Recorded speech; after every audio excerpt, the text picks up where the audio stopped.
les 12 tribus d'Israël.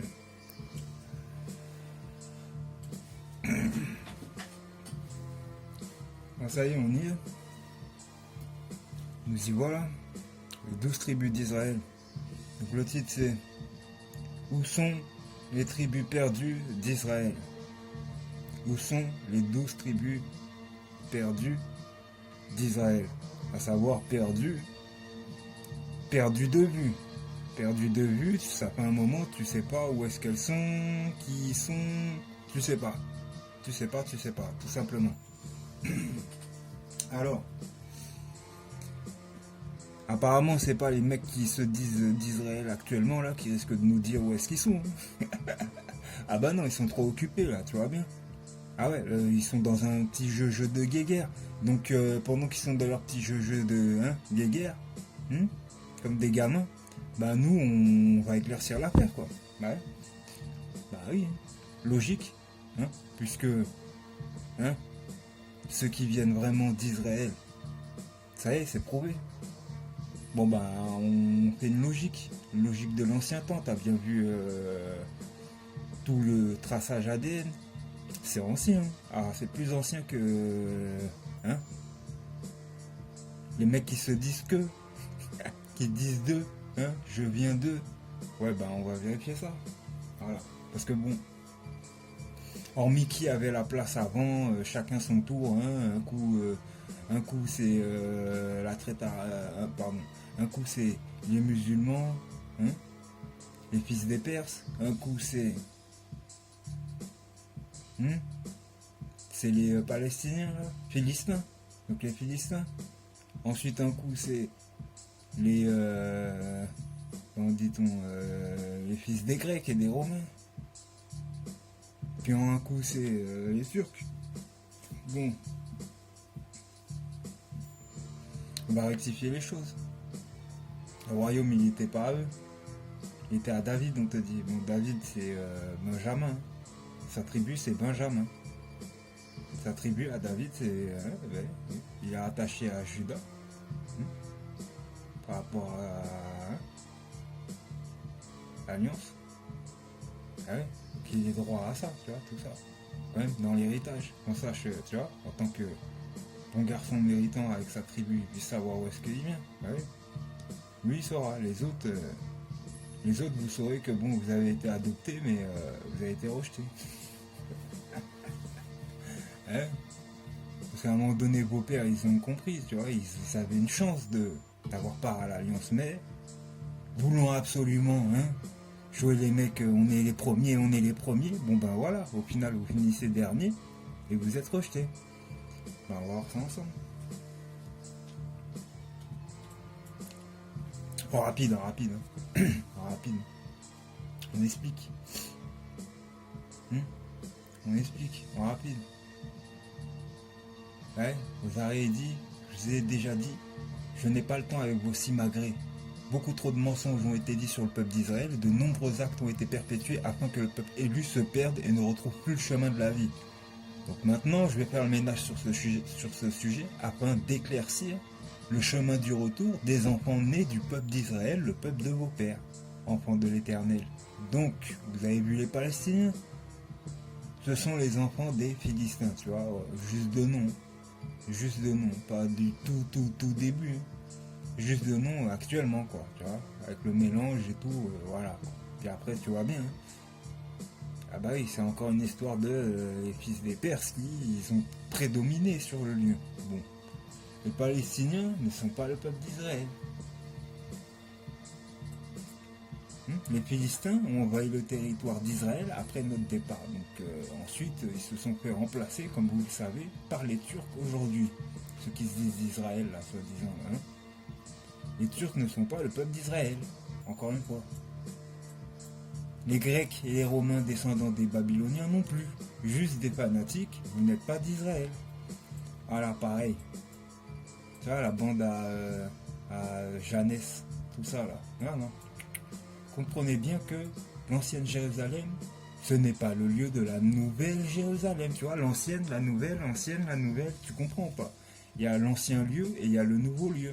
On ne reconstruit pas au même endroit où Josué il a dit maudit, tu vois, maudit soit cette ville. Voilà, parce que bon, vous n'arrêtez pas de venir. Seulement c'est ici, quoi. C'est cet endroit-là qui est considéré comme saint, donc ça y est, quoi. Tout le monde rapplique. Non, mais faut arrêter. C'est toute la terre qui est sainte. Ton lieu de vie, comment tu le fais? C'est pas celui de ton voisin, tu vois. L'herbe n'est pas plus verte de chez ton voisin, quoi. Donc tu viens pas voler le territoire, tu vois, de quelqu'un d'autre, c'est ridicule. Donc comprenez bien que l'ancienne Jérusalem, ce n'est pas le lieu de la nouvelle Jérusalem. Alors il est inutile de se focaliser sur les peuples qui tentent de vous tromper sur une soi-disant retour vers Israël en terre palestinienne. Ne soyez plus dupés par l'ennemi de la vérité. Ok? Donc les 12 tribus. Toi tu veux absolument que ça soit 12 tribus. Précisément. Mais on te parle du ciel depuis un bon moment, donc on va forcément te parler différemment, en génération par exemple. Comme les 12 signes du zodiaque, donc en plusieurs générations. Tu auras une, tu vois, dénomination d'un nom qui te sera référé par rapport aux choses que tu as connues, ta culture, etc. C'est difficile ou c'est... Non, ben oui. Faut pas croire que les religions elles se font la guerre. Hein. Ça c'est les gens qui pensent que... Tout est unifié là sur la terre. C'est à l'œil pour voir. Donc les 12 tribus d'Israël en Afrique, seulement en Afrique, l'Égypte c'est l'Orient, c'est pas l'Afrique, donc oubliez ça, c'est absurde. Bah oui, l'Égypte c'était déjà le territoire qui était grâce au Nil coupé en deux. Un côté Orient, un côté, comme tu dis, l'Afrique quoi, l'Éden quoi. Voilà. Après les suivre, c'était dans le marquage des territoires fait par Moïse. Et oui. Et oui, quand il disait aider vos frères au nord, c'était par rapport à sa position, tu vois, où il te disait il y a la terre mère, donc ceux qui veulent retrouver leurs femmes ou leurs enfants, vous retournez à la terre mère, et ceux qui sont assez courageux, vous allez aider vos frères en Israël. Voilà.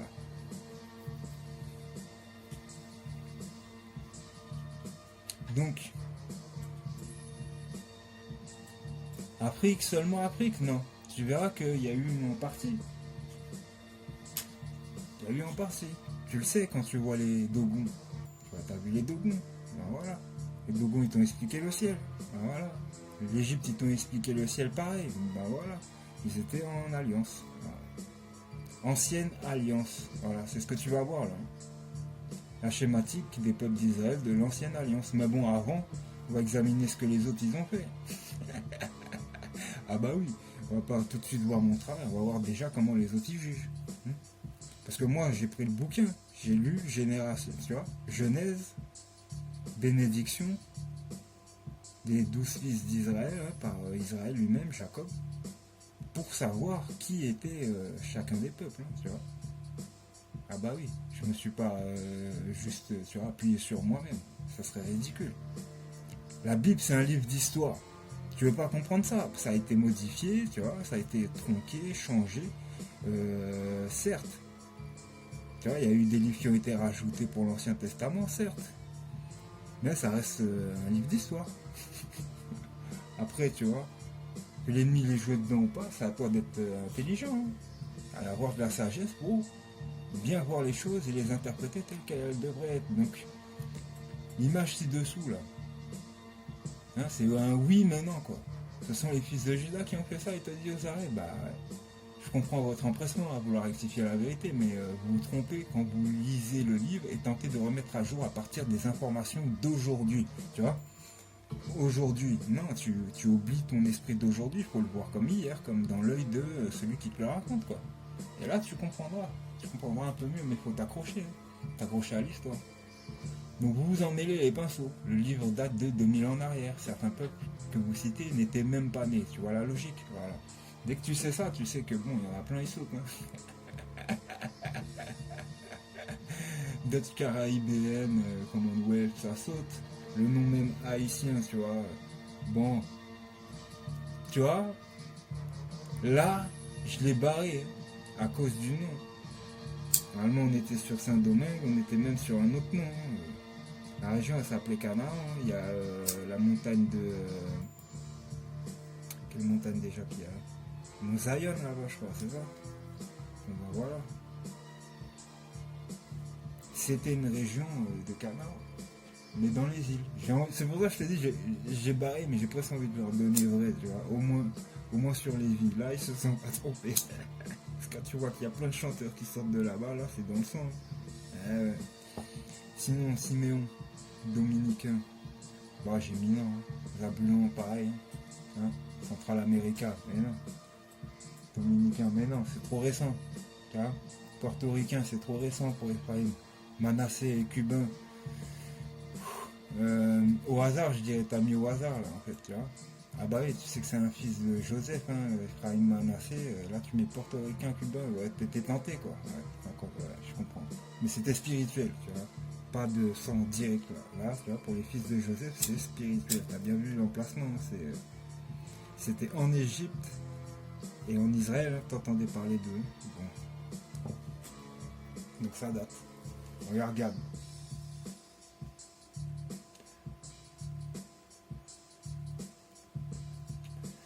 Non mais encore une fois, hein, native américaine, qu'est-ce que tu veux dire par là?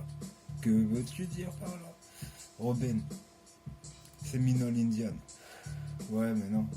Neftali, native argentine, chilienne.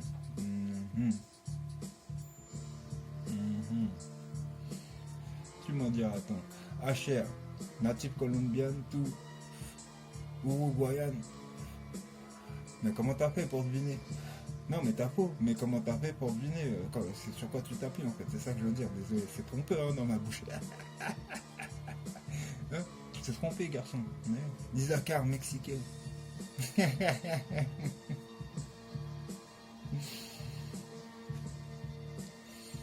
Ah, c'est génial. C'est génial. Voilà, ça c'est le peuple de Juda en Amérique. Tu vois, c'est leur travail. Voilà.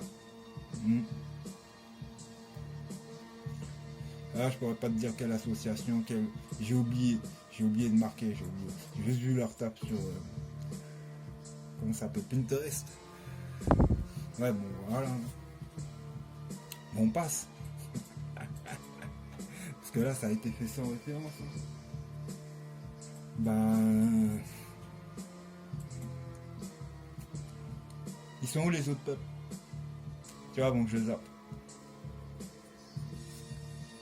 Non, mais sérieux, vous êtes là, Égypte, mais au final, vous avez recensé que des mecs de l'Amérique, quoi. Donc, tout le reste, là, les Nubiens. Ah bah oui, le reste.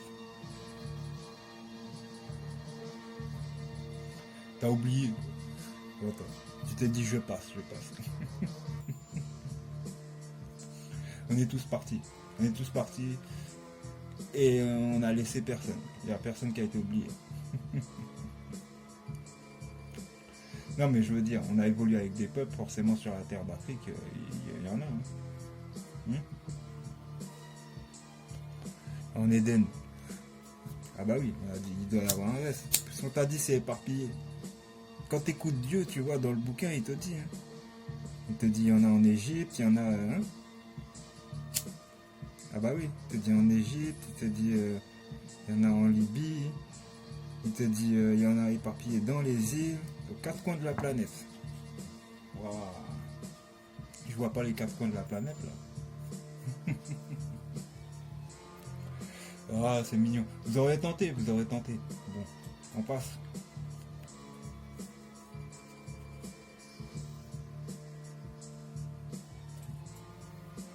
Tu lis le titre?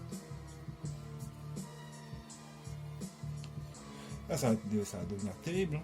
Les gens ils vont connaître la vérité, ils vont être étonnés. Ah bah ouais. Je sais qu'il y en a plein, ils s'apprêtent à ce que dire ouais, tu vois, il y a mon nom qui va être cité.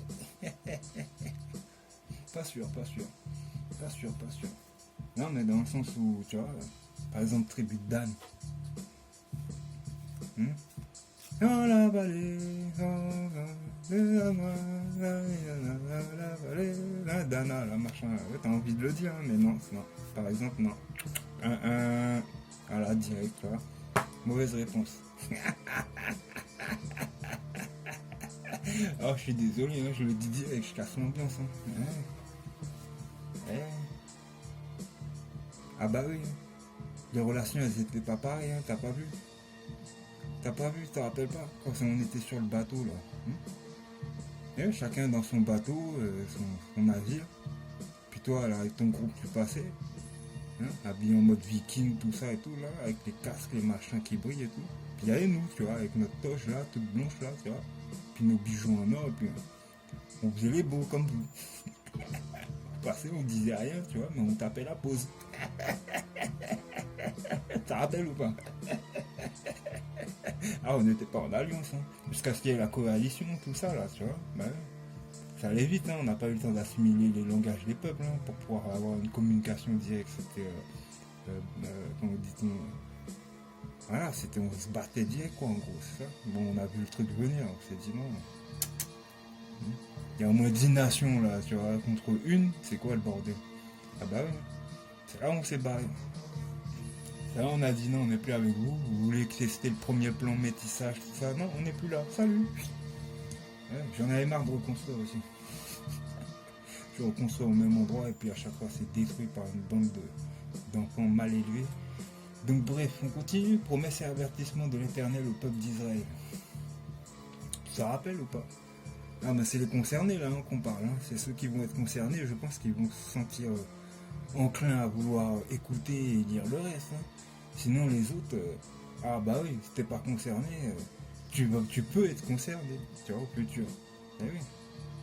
Mais si direct tu sens que bon c'est pas ta vibe, etc., tu veux pas comprendre, moi je t'oblige pas un garçon.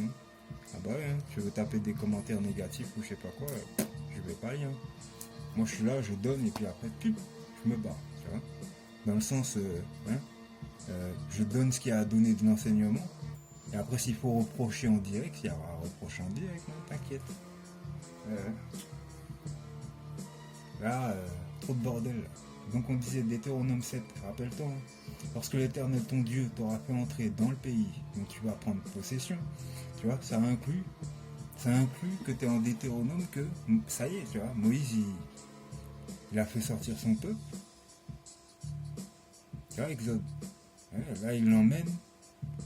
Non mais c'est une image générale, hein. T'es là sur Moïse, c'est une seule époque, tu vois, Égypte, terre de Canaan, Israël, non. Ça regroupe plusieurs époques. Regarde, lorsque l'Éternel ton Dieu t'aura fait entrer dans le pays dont tu vas prendre possession, il n'était pas déjà en possession la terre de Canaan. Bon bah voilà, tu réfléchis et tu comprends que bon, on parle d'autre chose, un autre pays, tu vois. Ah, comme j'ai prouvé, une marche de 1 an et demi, etc. Très très loin. Voilà. Donc tu vas prendre en possession. Lorsque l'Éternel ton Dieu t'aura fait entrer dans le pays dont tu vas prendre possession, et qu'il chassera devant toi beaucoup de nations, les Étiens, les Girgasiens, les Amoréens, les Cananéens, les Phérésiens, les Éviens, les Gébiens, cette nation plus nombreuse et plus puissante que toi. Lorsque l'Éternel ton Dieu te les aura livrés et que tu les auras battus, tu les dévoueras par interdit, tu ne traiteras point d'alliance avec elles, et tu ne feras point grâce. Tu ne contracteras point de mariage avec ces peuples, tu ne donneras point tes filles à leurs fils, et tu ne prendras point leurs filles pour tes fils, car ils détourneraient de moi tes fils, qui serviraient d'autres dieux. Et la colère de l'Éternel s'enflammerait contre vous, il te détruirait promptement. Voici au contraire comment vous agirez à leur égard. Vous renverserez leurs autels, vous briserez leurs statues, vous abattrez leurs idoles et vous brûlerez au feu leurs images taillées. Car tu es un peuple saint pour l'Éternel, ton Dieu. L'Éternel, ton Dieu, t'a choisi pour que tu fusses un peuple qui lui appartient entre tous les peuples qui sont sur la face de la terre. Ce n'est point parce que vous surpassez en nombre tous les peuples que l'Éternel s'est attaché à vous et qu'il vous a choisi, car vous êtes le moindre de tous les peuples. Mais parce que l'Éternel vous aime, parce qu'il a voulu tenir le serment qu'il avait fait à vos pères, l'Éternel vous a fait sortir de sa main puissante, vous a délivré de la maison de servitude, de la main de Pharaon, roi d'Égypte. Sachez donc que c'est l'Éternel ton Dieu qui est Dieu, car ce Dieu fidèle garde son alliance, sa miséricorde jusqu'à la 1000e génération envers ceux qui l'aiment et qui observent ses commandements. Mais il use directement de représailles envers ceux qui le haïssent et il les fait périr. Il ne diffère point envers celui qui le hait, il use directement de représailles. Est-ce que tu comprends? Voilà pourquoi est-ce que Israël, qui se dit Israël, à cette heure-ci, là, ceux qui se disent d'Israël se mangent les représailles. Ah bah oui. Ah bah oui, hein, l'histoire elle est longue. Hein. Écraser un peuple pour pouvoir voler son identité, faire les imbéciles pendant 2000 ans en pensant que nous sommes les véritables, et au final, tu vois, tu te rends compte que tac, je te retire la couverture, le vêtement et la terre, tout ce qu'il faut, quoi. Pour pouvoir, à la base, hein, dire d'un peuple qu'il est un peuple. Non, tout ça, ça t'a été retiré avec ton sang, seulement par l'analyse de ton sang, ce qu'il y a dans ton sang. C'est fini. Terminados. Ah ouais, c'est la fin. C'est ce que tu voulais, hein. Je te l'ai donné. C'est ce que tu voulais. Ah, hein. La fin. La révélation. Eh oui. Eh oui. Celui qui vient te perturber, là. Hein. Le grand perturbateur, le... Hein. Quel soit le nom que tu veux lui donner, là. Ah ouais. Ah bah oui, garçon. Ce que tu voulais, je t'ai donné ce que tu voulais. C'est fini. On peut arrêter maintenant, ça y est. Bah oui, on retourne, tu vois, au calme. La paix, tu vois. T'arrêtes tes conneries et puis te calmes et tu vas manger le reste pour pouvoir grandir avec tout le monde. Comprendre vraiment, enfin, véritablement tout ce qui se cachait derrière. Hein? Autre que à la lettre. Hein? Ça change. Aïe, aïe, aïe, aïe, aïe. Trouves-tu encore aujourd'hui des peuples portant les noms des peuples rebelles cités plus haut? Non? Bah, c'est ce qui est dit, a été exécuté. Et oui, juste direct de représailles contre ceux qui me haïssent. Ce petit livre en est la preuve. Néanmoins, c'est l'Éternel qui nous rendra justice sur le point de l'extermination. Les psaumes de Salomon en témoignent dans le livre de Qumran. Vous croyez toujours que ce ne sont que des histoires? Le peuple va témoigner lui aussi. Et ce sera plus virulent que mon témoignage. Les colons descendants des Babyloniens, faut qu'on en parle un peu. Hein. On passe la différence entre ceux qui ne sont pas capables de lire un livre, qui inventent des religions, hein, et puis ceux qui sont en train de les regarder de l'autre côté, quoi. On fait la différence. Ce fait, il existe un groupe d'individus, hein, te dit aux arrêts, qui pètent plus haut que l'organe assujetti à cette tâche. Je parle des Babyloniens qui ont pour définition reconnaissable d'être des voleurs de culture et de terres qui ne les appartiennent pas. Agissant comme des parasites violents, c'est avec la famine, la peste et la mort qu'ils apportent partout où ils vont qu'ils commettent des méfaits sur les autres peuples pour les assujettir à des travaux forcés après conquête des terres et de leurs biens matériels. L'or principalement les attire comme des mouches sur des excréments, américains et européens, vous dis. Maintenant vous savez que vous vous êtes égaré sur la voie de la sagesse pour avoir accepté de suivre un bouc violent rapide de richesse et apte à verser le sang de ses frères sur la terre. Christophe Colomb était l'un d'eux, persuadé qu'il trouverait le nouveau monde, c'est-à-dire la nouvelle Jérusalem. Vous le suivîtes. Et voilà.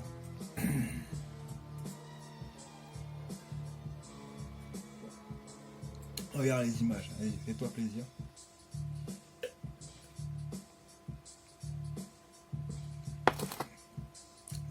Tu vois ce qu'ils ont appelé le Nouveau Monde? Image à droite, là, avant 1700, là. Tu vois, colonie britannique, Nouvelle-France, Nouvelle-Espagne. Ça, ça se partage, tu vois, tout de suite. Comme l'Afrique, tu vois. Ils se sont partagés. Sauf que l'Afrique, ils n'arrivent pas à y habiter. Et là, ils y sont arrivés. Là, ça s'est rafraîchi pour. Ne connaissant pas la Terre, par exemple, dans ce qu'ils appellent Nouvelle-France, là. Ça va, les tornades, tranquille. Non, mais tu continues à construire dans des endroits où c'est des plaines bien plates, où c'est assujetti aux tornades, là. Hein. Tellement vous étiez pressé de vous installer sur le terrain, regardez-vous encore aujourd'hui, là. C'est génial. Extraordinaire. Mais c'est un spectacle hein, pour nous.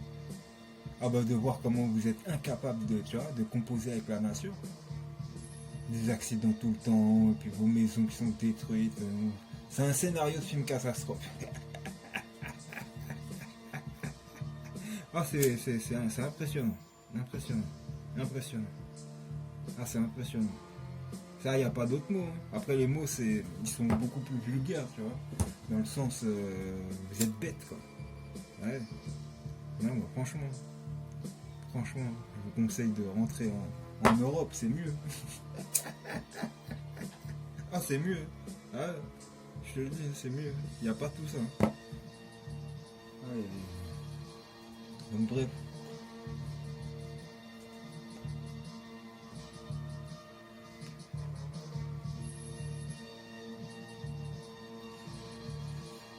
Ah, les images, elles sont bien subjectives. Hein.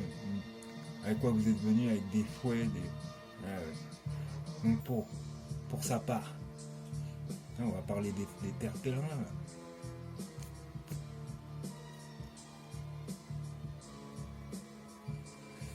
Donc pour sa part, l'un des pères pèlerins, en anglais Pilgrim Father.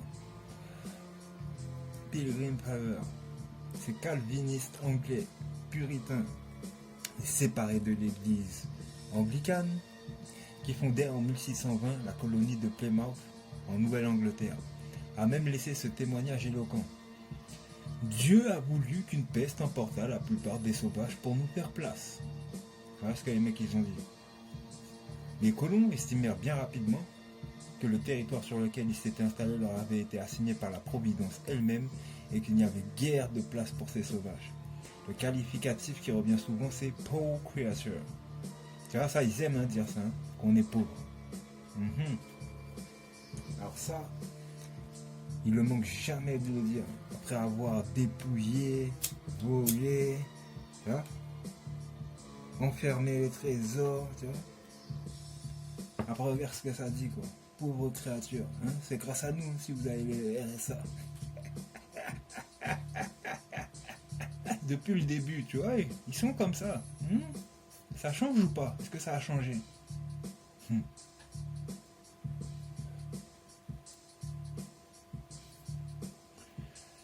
Eh ouais. C'est triste, ça. C'est des enfants. C'est nos enfants. Hein. Rappelle-toi, hein. Tu vois, en tant que black man, black woman, c'est les petits frères, là, les tout petits frères, quoi, tu vois.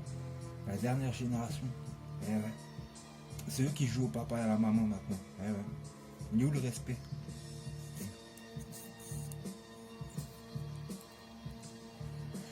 Incroyable.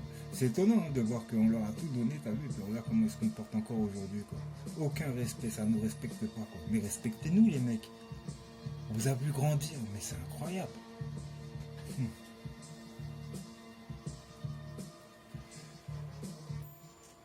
Pour ma part, c'est vous qui êtes des pauvres créatures à sortir. À pouvoir vous débattre là autour de la création, tu vois, à essayer d'être les premiers en je sais pas quoi. Au final, regardez-vous. C'est misérable. Je sais pas. Franchement, arrivé à là, t'as vu.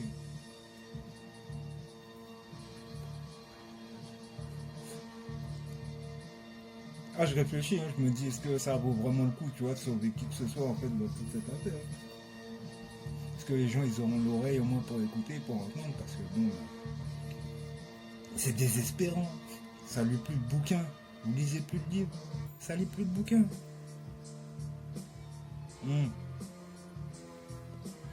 Chez moi, ça lit les bouquins. Chez vous, ça regarde Netflix. Ouais. Donc à un moment donné, je sais pas, on va pas mettre pause, puis regarder peut-être de mon côté, quoi. Tu vois, t'appelles ton pote, ton copain, ta grand-mère, ta mère, tout le monde là, toute la famille. Et on voit ce qu'il y a de ce côté-là, tu vois, le travail qui a été fait. Ah bah ouais. Ça a changé un peu, tu vois, dans l'année, parce que je pense qu'il y aura plein de choses qui vont se transformer. Il n'y a pas que la terre. Hein. Je sais pas si t'as remarqué, il y a beaucoup de gens qui ont les pieds dans l'eau. Eh, oh, il y a tous les éléments qui se déchaînent. Ouais. C'est bizarre. Hein. Il n'y en a pas un, il devait venir à ce moment-là, justement. Bon, continue à lire. L'afflux régulier de colons dans les régions forestières des colonies de l'Est est un effet néfaste sur la vie des autochtones. Eut un effet néfaste sur la vie des autochtones. Voilà. Hein, pour dire, c'est une conséquence. Ces derniers étaient résistants, pleins de ressources, méfiants et, contrairement aux Anglais, parfaitement à l'aise dans leur environnement.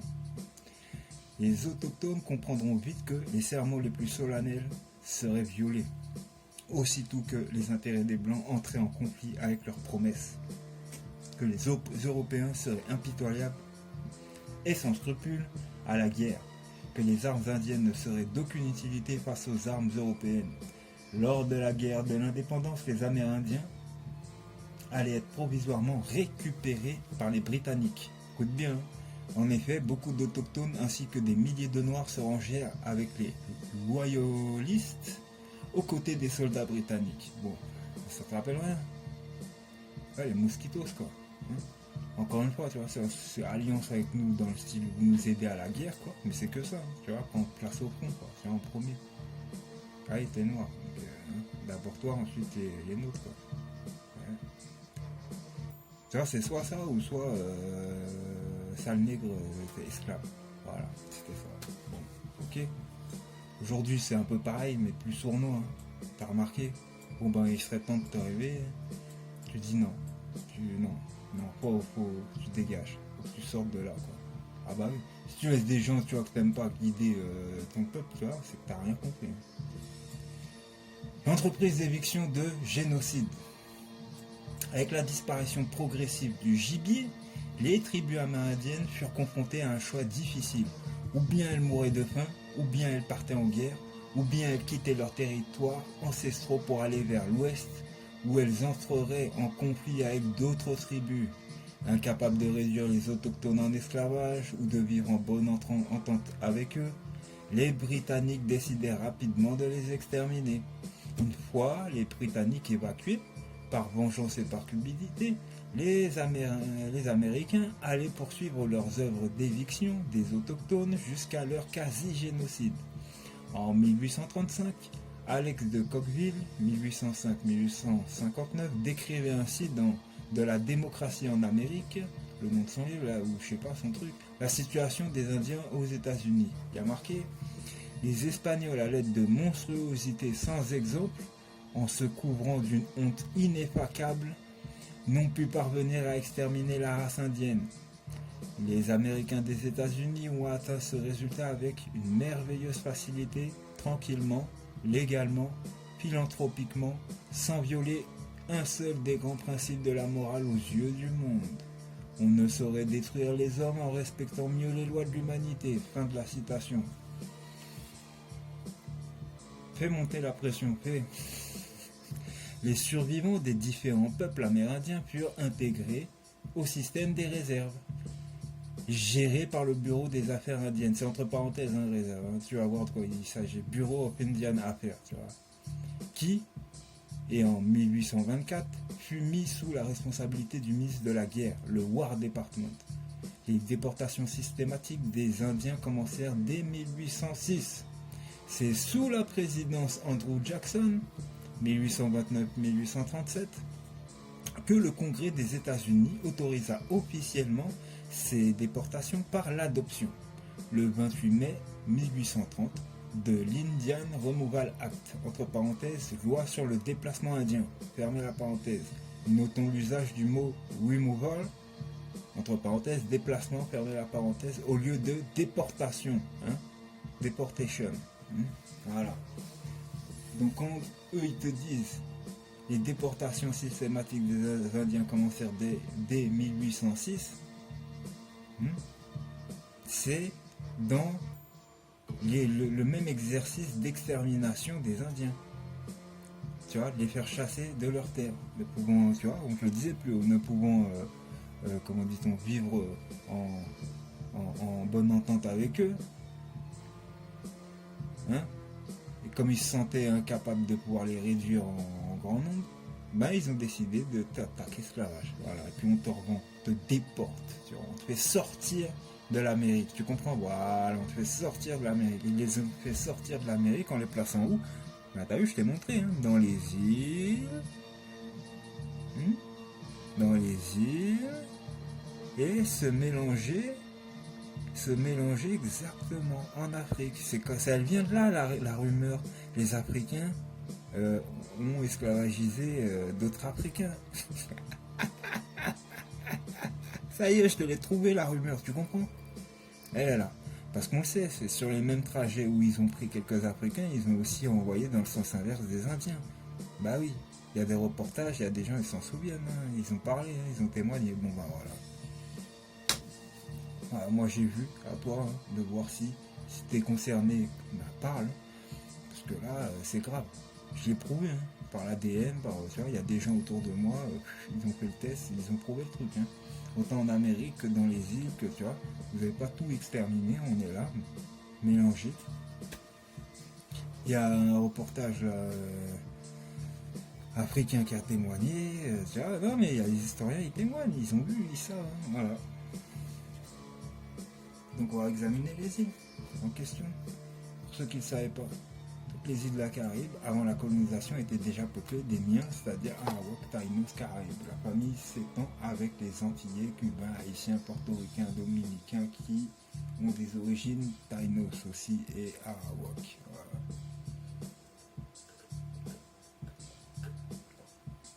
Voilà. De lointain, il y a aussi des descendants Aïnou, hein, Anou, égyptiens Kushan.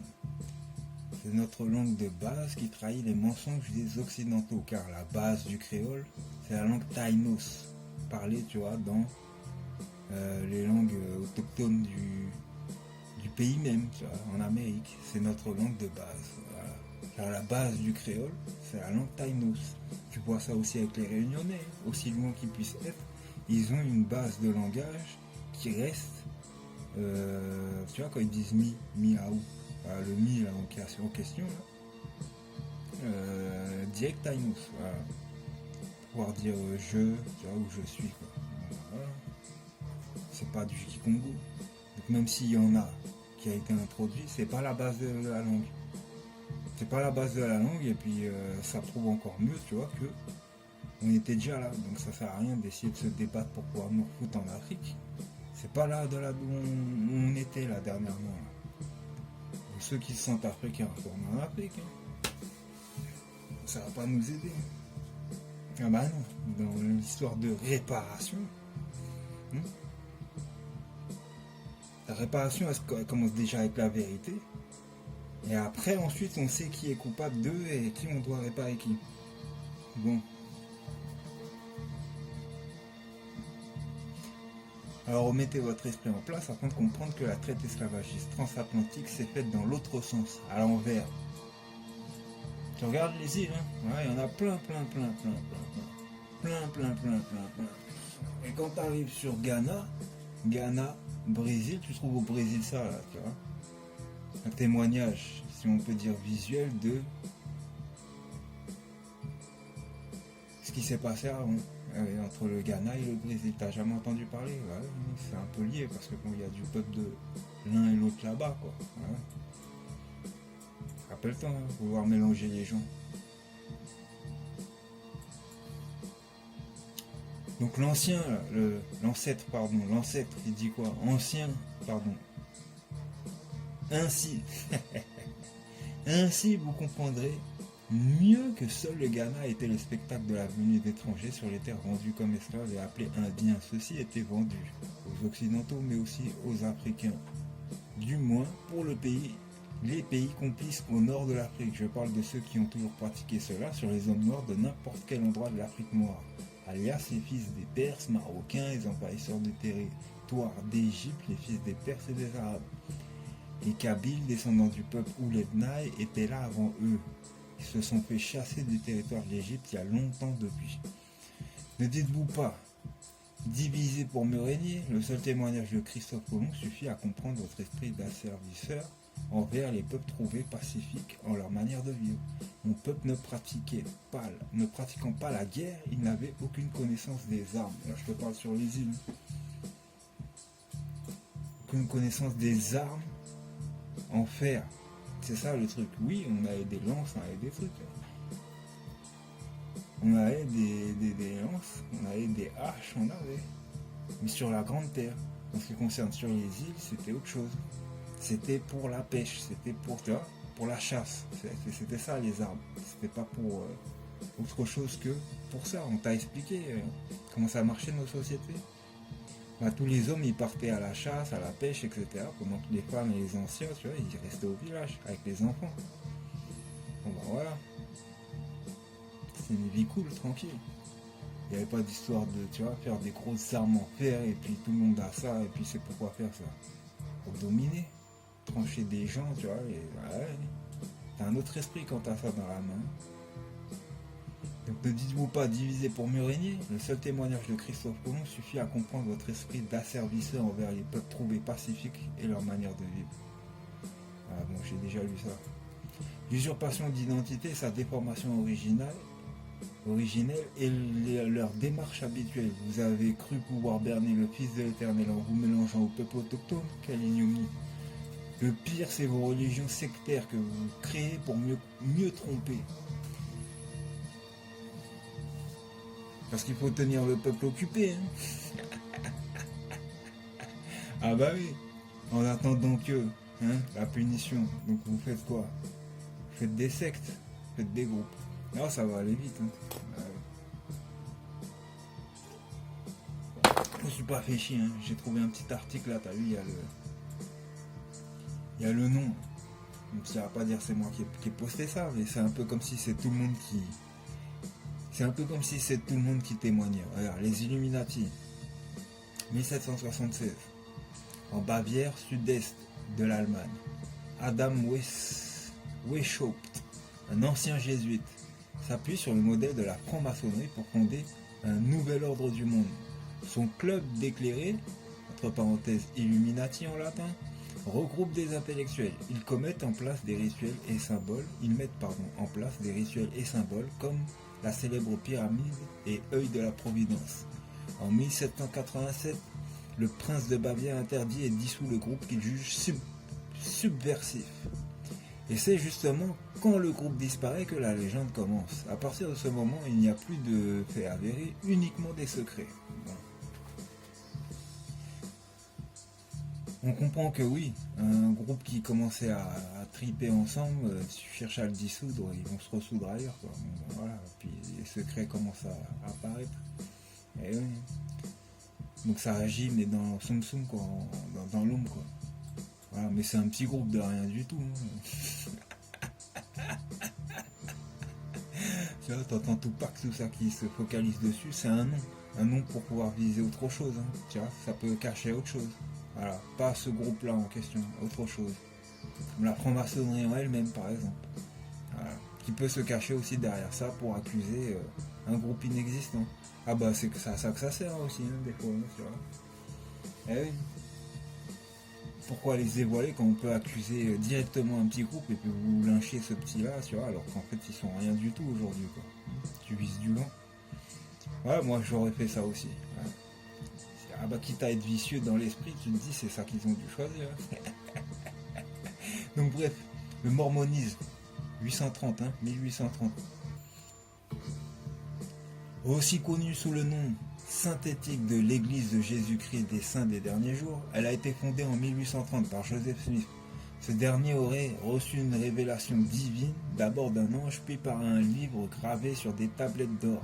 On se demande qui l'a gravé, hein. Normal. Ils partagent plusieurs croyances avec les chrétiens, mais ne sont pas reconnus comme tels pour autant. MIVILUD, mission interministérielle de vigilance et de lutte contre les dérives sectaires, ne considère pas les mormonistes comme une secte, malgré quelques règles bien cheloues. Ouais. Donc pareil, hein, poubelle, hein, tout ça là, hein, tu vois, les mecs qui adorent des images de peinture, de machin, de trucs, tu vois, et puis une image idéalisée du Christ. Voilà quoi, vous êtes approché de trucs qui sont pas vous. Donc la famille 1819 là, les Lannister. Et non, contrairement à ce que vous pourriez penser, nous ne parlons pas de la dernière émission de télé-réalité en vogue, mais bien d'une secte de l'Est parisien. Non mais c'est ce que dit le texte. Une secte particulièrement vénérée même. Ou vénère plutôt, une secte particulièrement vénère même. Elle est vraiment composée de 8 familles différentes, les Ravettes, les Sandoz, Sanglier, Fer, Maître, Pulin, Déchelette et Thibout. En 1819, 8 couples de ces familles ont décidé de créer des mariages, une descendance et tout plein de trucs en commun dans ce cercle ultra fermé. 200 ans plus tard, l'essence même de cette joyeuse bande de 4000 personnes est la consanguinité. Fun. Voilà, t'auras compris la leçon. Le Ku Klux Klan, 1865. Pour faire simple, le Ku Klux Klan est une société secrète terroriste suprémaciste blanche. Voilà.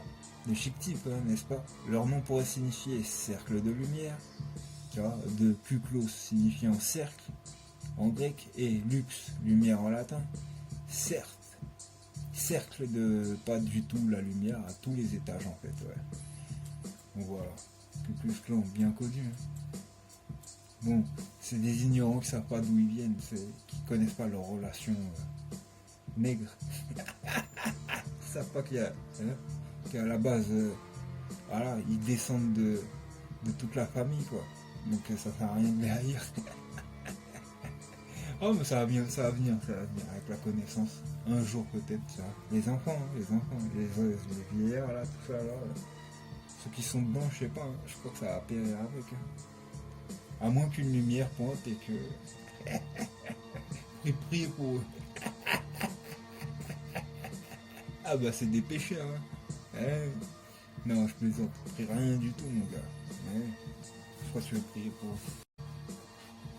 Bah ouais, pourquoi tu veux prier pour eux? Ça veut de se sortir de leur merde, là, à cette heure-ci. Hein. Pourquoi tu veux prier pour eux? Alors, tu pries pour les gens bien, pas pour les gens mauvais. Hein. Tu vas dire prier pour son ennemi. Ah non. Ah non. Ah non. Quand on en arrive là, si c'est tes frères, tu vois, tu les raisonnes. Hein. Ah, tu les raisonnes, tu les remets dans le droit chemin pendant qu'ils sont vivants. Hein. Ils sont pas morts, les mecs. Hein. Tu vois, bah oui, c'est vivant qu'il y a une chance encore de se repentir. Hein. Donc, avant la mort, voilà, c'est un autre concept, Donc on continue. Vous les connaissez bien ceux-là, non? Les témoins de Jéhovah. Vous remarquerez que toutes ces sectes proviennent d'Amérique. Les témoins de Jéhovah, 1870, et oui, les petites personnes qui viennent toquer à votre porte pour vous expliquer comment votre mort sera atroce si vous ne rejoignez pas leur communauté existent depuis plus de 150 ans. Ça laisse le temps de faire le tour d'un bon nombre de quartiers pavillonnaires. Depuis 1870, ils annoncent l'intervention imminente de Dieu dans les affaires humaines lors de la bataille d'Armageddon et veulent établir le royaume de Dieu sur terre imminente. Depuis 1870. Il n'y a pas un truc qui les alerte là? Si vous voulez en savoir plus, on a répondu à toutes les questions que vous posez sur les témoins de Jéhovah. Ouais, bon, on n'est pas allé voir, hein, on fait un résumé, on fait le tour. On n'a pas le temps, on fait le tour. Église d'Adventiste du 7e jour, 1863. Adventiste, il y a du latin adventus qui signifie arriver, venu, avènement, en référence au retour du Christ annoncé dans la Bible. C'est pas loin des Jéhovah, hein, franchement. Ils affirment que le culte doit avoir lieu le 7e jour, samedi, au lieu du dimanche. Si pour certains membres c'est le seul point différent des autres chrétiens, d'autres tiennent pour vrai d'autres doctrines. Certains considèrent même que les écrits d'Ellen White, fondatrice du courant, et la Bible sont à qualité égale. Ah, tu vois, quand je te dis, il y en a qui ne savent pas juger correctement. Ça fout n'importe qui, n'importe quoi au même niveau. Non, mais non, calme-toi, garçon. Non, non. C'est pas la même chose. Tu vois, elle est là, la saleté de Ellen White. Là. Qu'est-ce qui t'arrive? Fillette? Je veux te sentir importante. Hein. Je comprends. La science chrétienne, 1866. Cette secte a été fondée par Mary Baker Eddy, théologienne autodidacte, qui estime avoir découvert en 1866 les lois appliquées par Jésus pour guérir les malades. La science chrétienne repose sur les enseignements de Jésus de Nazareth exposés dans le Nouveau Testament. Assez paradoxal hein, pour des mecs qui considèrent la maladie comme le résultat de croyances erronées. Effectivement. On pourrait aussi parler de l'astrologie. Oui, arrêtez vos conneries, ce truc est clairement une secte. Ouais, salut Corinne, ça va malgré la lune ascendante en soleil inversé? Selon l'alignement des astres antiques volatiles du ciel, t'as eu envie de pisser il y a 2 minutes, non? Il se fout de la gueule carrément de tout le monde, c'est excellent. Alors les fans d'astrologie justifient tout par l'astrologie, ouais, clairement, les versos. Hein? Ouais, bon non, c'est de la bêtise tout ça, oublié. On revient à nos affaires. L'exil des fils de Jacob pour désobéissance à l'Éternel. Tu l'avais vu celui-là ou pas en Juge 2? Un envoyé de l'Éternel monta à Gilgal, à Bokim, et dit: Je vous ai fait monter hors d'Égypte, et je vous ai amené dans le pays que j'ai juré à vos pères de vous donner. J'ai dit: jamais je ne romprai mon alliance avec vous. Et vous, vous ne traiterez point alliance avec les habitants de ce pays. Vous renverserez leurs autels. Mais vous n'avez point obéi à ma voix. Pourquoi avez-vous fait cela? J'ai dit alors: je ne les chasserai point devant vous, mais ils seront à vos côtés, et leurs dieux vous seront un piège. Lorsque l'envoyé de l'Éternel lui dit ces paroles à tous les enfants d'Israël, le peuple éleva la voix et pleura. Ils donnèrent à ce lieu le nom de Bokim, où ils y offrirent des sacrifices à l'Éternel. Josué renvoya le peuple, et les enfants d'Israël allèrent chacun dans son héritage.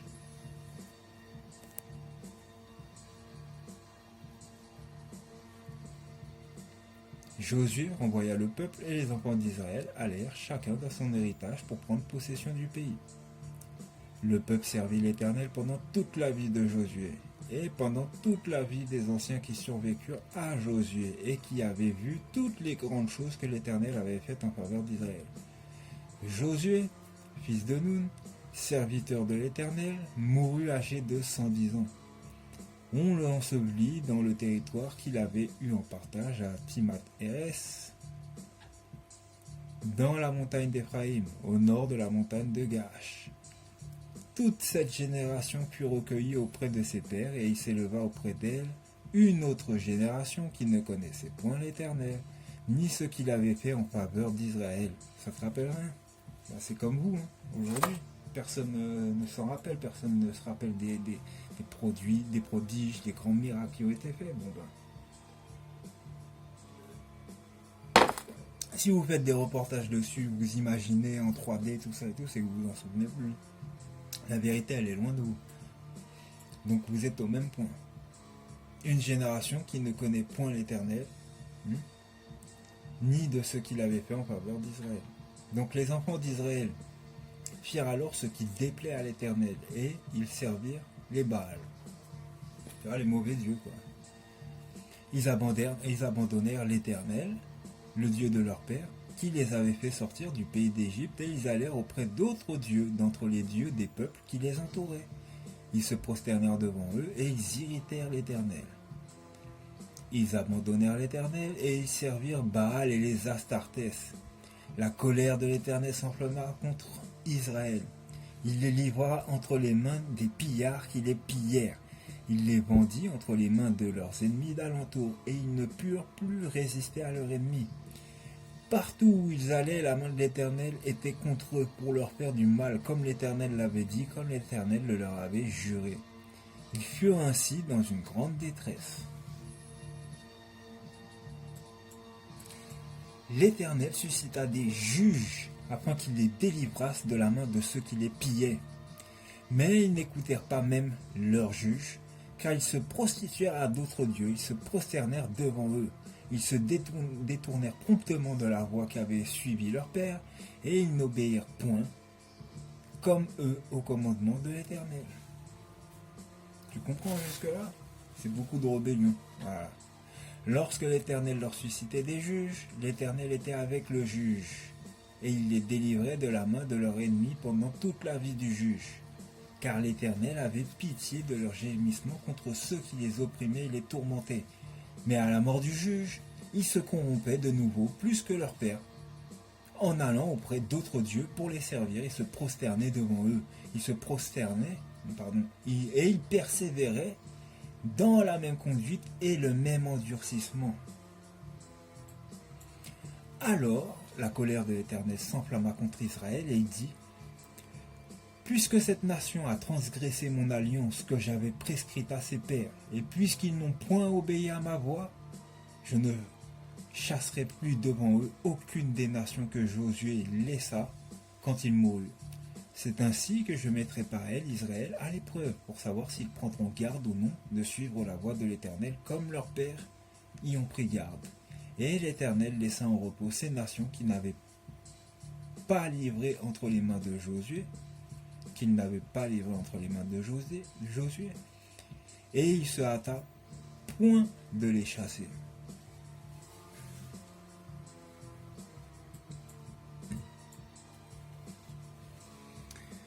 Donc ça,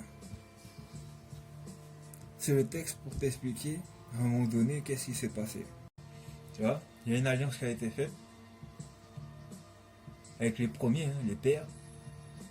Ils ont juré ne pas violer cette alliance, ne pas aller vers d'autres dieux. Tous ceux qui ont connu Yahushua, Yoshua, tous ceux qui l'ont connu ont respecté l'alliance jusqu'à ce que tous y meurent et qu'une nouvelle génération après eux, qui n'avait pas connu, tu vois, ni les prodiges, ni l'Éternel, ni le Dieu d'Israël, se mettent à pécher et à aller vers d'autres dieux, des autres nations. Des juges ont été envoyés pour les délivrer, puisque l'Éternel, tu vois, n'a pas prêté attention à eux. Et ils ont commencé à être assaillis par leurs ennemis entre parenthèses, leurs voisins, parce qu'ils étaient assujettis à leur Dieu. Voilà, en étant assujettis à leur Dieu, tu deviens leur macaque, tout simplement. Mais c'est ça, hein. Tu comprends, tu suis d'autres dieux, des dieux étrangers, ben regarde, tu suis l'église catholique, tu manges les coups des gens de l'église catholique. Voilà, si on décide de te baptiser en te foutant des coups, etc., ben voilà, hein, c'est eux qui choisissent, hein, t'es assujetti après, hein, tu vois, ils prennent possession de ton esprit, ils prennent possession de ta terre, ils prennent possession de tout, tu vois. Bah oui, parce que vous acceptez, vous allez dans leur sens. Donc que ça soit d'hier ou d'aujourd'hui, quel que soit l'endroit, c'est toujours pareil. Hein.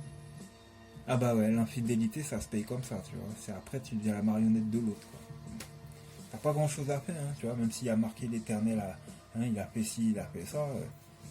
C'est parce qu'il est censé être responsable, l'Éternel, d'un peuple, tu vois, en question. Donc là, il t'explique comment ça s'est passé. C'est qu'il a laissé les autres faire, et puis voilà, c'est comme si c'est lui qui faisait, hein, puisqu'il te défend pas.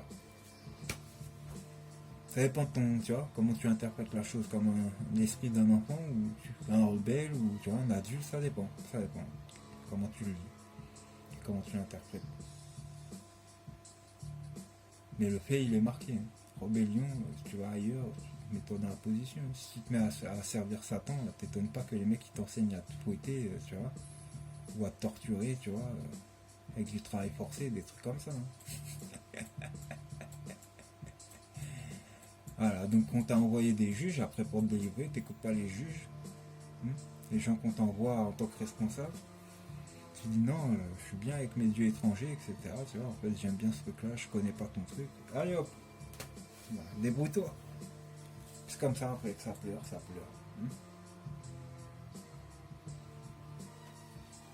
Donc pareil hein, pour les Turcs là. C'est allé vite, hein, c'est ça hein, l'exemple. Hein. Ouais. Une génération et vous n'avez pas eu le temps de voir quoi que ce soit et ça y est, c'était déjà fini.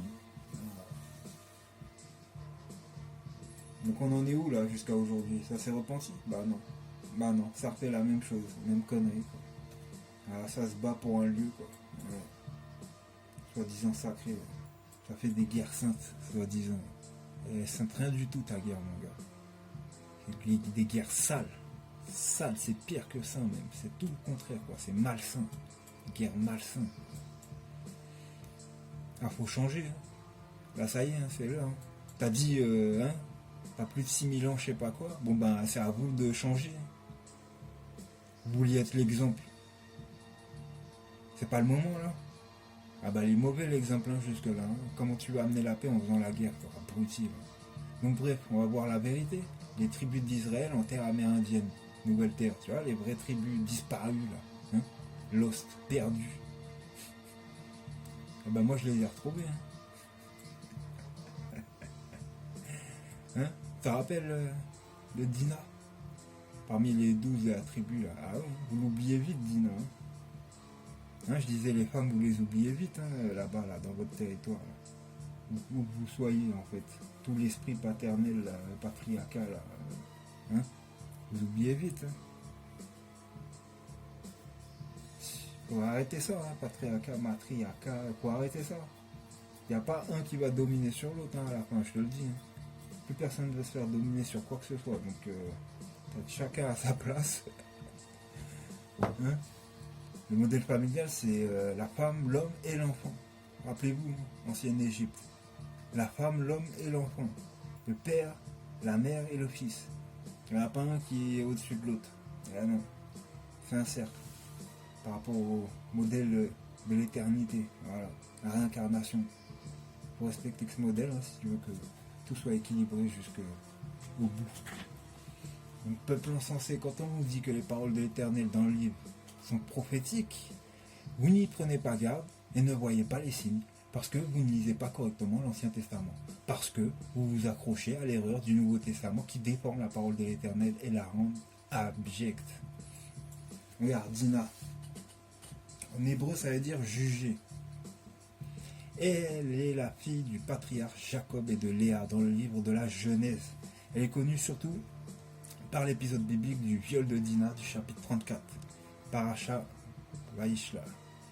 Donc vous êtes toujours accroché à ces histoires en n'y voyant que la surface des choses dites. Ainsi vous manquez l'importance des détails exposés dans le livre parce que vous avez perdu votre esprit d'enfant. Hein, t'es là, tu rigoles. Arrête frère. Reste sérieux, mais esprit d'enfant, tu comprends? Non, tu comprends pas. Hein. Ça c'est guerrier, esprit machin tout. Ah non, esprit d'enfant mon gars. Bah oui, t'as été un enfant à un moment donné dans ta vie. Bon, reprends cet esprit-là et puis voir ça donne quoi hein, quand tu réfléchis un peu dans ce modèle-là. Et pourquoi ceci? Et pourquoi cela? Et pourquoi? Pose-toi des questions. Bah oui. Il y a un truc qui peut justifier autre chose hein, sur les histoires. Attention. Parce que je t'ai dit, à la lettre là, t'as peur même de t'approcher de cette histoire-là, hein, de viol de Dina. Là. Mais ça va t'expliquer un autre fait, tu vas comprendre. Hein. Donc Dina en hébreu veut dire juger. La fille du patriarche Jacob de Léa dans le livre de la Genèse.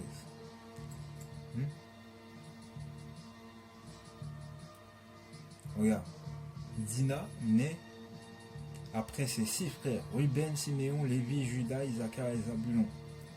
Quand Jacob revint avec ses femmes et ses enfants au pays de Canaan, après des années passées chez son oncle Laban, ils achètent un terrain, Genèse 33, 19, dans la région de Sichem, ou Shechem en hébreu. Retiens bien, pour s'y installer. Dina est alors remarquée par Shechem, le fils du chef de la ville, ou Sichem si tu veux. Celui-ci l'enlève et la viole, tombe ensuite amoureux de la jeune fille qui resta chez lui et demande à son père d'obtenir la main de Dina auprès de Jacob.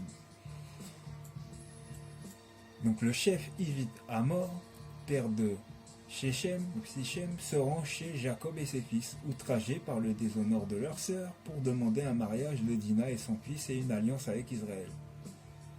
Les fils de Jacob exigent alors que tous les hommes de la ville soient circoncis pour que cette alliance puisse se faire. Amor et son fils Shechem, très amoureux de Dina, obtiennent la circoncision des citoyens de leur ville. Mais, alors qu'ils sont tous convalescents au 3e jour qui suit leur circoncision, Siméon et Lévi se rendent à Sichem et passent tous les hommes de la ville au fil de l'épée. Puis, ils pillent la ville et emmènent Dina. Lévi tue Sichem ou Shechem, puis Siméon tue Amor. Jacob en est très contrarié et est obligé de quitter la région par peur de représailles. Il rappellera leur violence à Siméon et Lévi jusque dans sa dernière bénédiction avant sa mort. Les fils lui répondent: devait-on traiter notre sœur comme une prostituée? Dina et le reste de la famille de Jacob vont ensuite en Égypte à l'invitation de Joseph. Bon. D'ailleurs, je crois que c'est dans le livre de Juges. Hein. Tu tomberas sur un passage où il y a une femme qui parle, qui dit qu'elle est, elle porte la voix en fait de la ville, quoi. Clairement, elle se fait la représentation même de la nation. Voilà.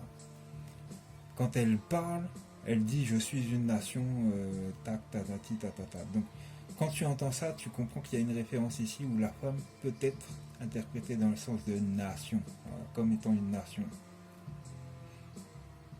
Et ouais, elle peut cacher, tu vois, une image, l'image d'une nation. Donc, quand tu sais ça, tu le gardes en tête pour Dina. Et par exemple, dans commentaire, si on lit ça, il te dit quoi? Le Midrash. C'est quoi un Midrash, hein? Voilà, c'est ça. Explique que Siméon et Lévi étaient âgés de 14 et 13 ans au moment de ces faits.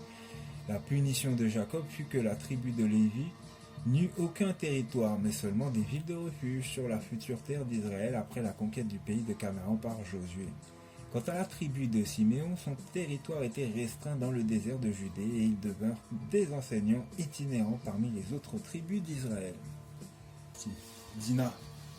C'est ça, on va rebondir sur Dina. Bon bah voilà, on a tout lu, donc Dina. Tu réfléchis un peu,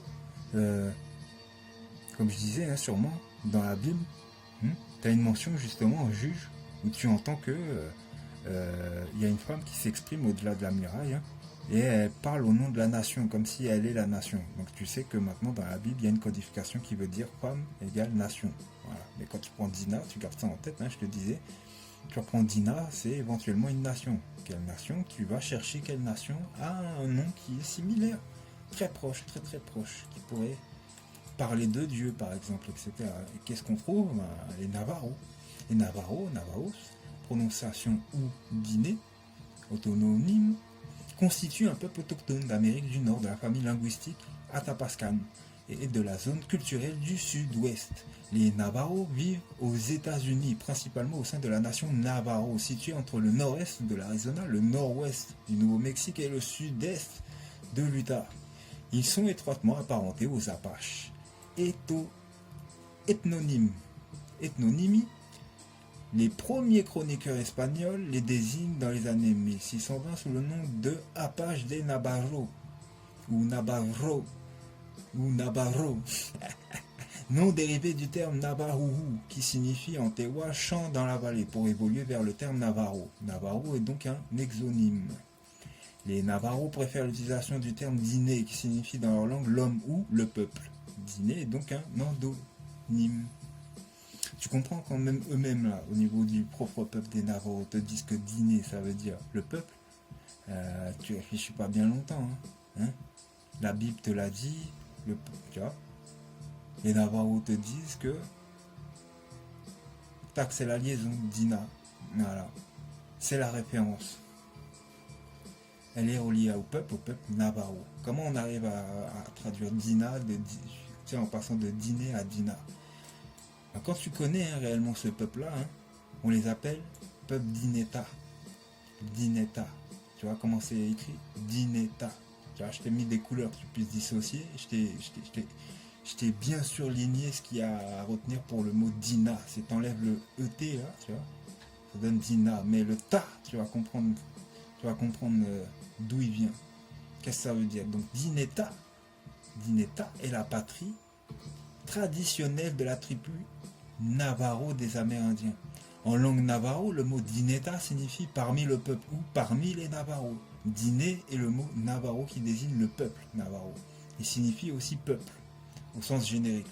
Ta signifie parmi, à travers, dans le domaine de. Au sens géographique, Dineta englobe une vaste zone du nord-ouest du Nouveau-Mexique, au sud-ouest du Colorado et du sud-est de l'Utah et du nord-est de l'Arizona. Les limites sont inexactes et sont généralement marquées par des sommets montagneux qui correspondent aux 4 directions cardinales.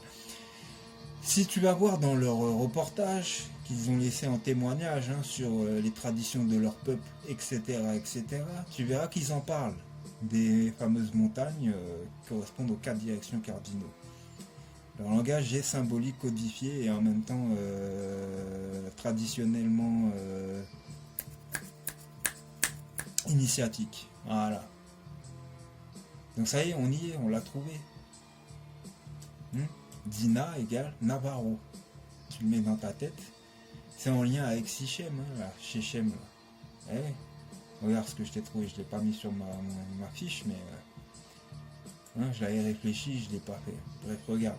Quand tu fais une belle recherche là, regarde, Sachem, c'est quoi Sachem? Chez les peuples amérindiens du nord-est de l'Amérique du Nord, le Sachem, Sagomor ou Sagomo, ou encore Sakamara, désigne le chef suprême d'une tribu. Tu comprends? Donc maintenant, regarde, tu fais le calcul. Si Sichem, ça veut dire chef de tribu, Dineta, Dina, c'est le peuple Navarro, ou peuple tout court, et que Sichem, dans l'histoire, il est fils de Hamor, c'est-à-dire, dans toute connaissance, un autre peuple qui s'appelle les Amoréens, ou encore Amorites, d'origine syrienne, eh ben, tu comprends que Amor a un fils qui est chef du peuple, qui est syrien, qui a voulu violer, si on peut dire, le peuple Navarro, au sein même des enfants d'Israël qui ont vécu en Égypte. Exactement. Voilà. C'est comme ça que tu devrais réfléchir. Quand on dit violer, c'est-à-dire, bon, c'est un peuple, dans le sens forcer à se marier. Tu te rappelles dans l'histoire, il est allé vers elle et puis après il y tombe amoureux et après il demande à Jacob, tu vois, la main de sa fille, quoi. Donc tu vois ce qui s'est passé, c'est qu'ils se sont mêlés au peuple de force et après le peuple, tu vois, le peuple saint, là, Israël, là, Jacob et ses autres frères, etc., qui connaissent leur histoire, qui connaissent d'où ils viennent, d'où viennent chacun. Ils voient qu'il y a un peuple qui est mêlé au peuple Navarro. C'est qui ces gens, quoi? Ouais, on veut bien se circoncire, machin, si tu nous donnes tu vois, la possibilité de... Tu vois, de la magouille, quoi.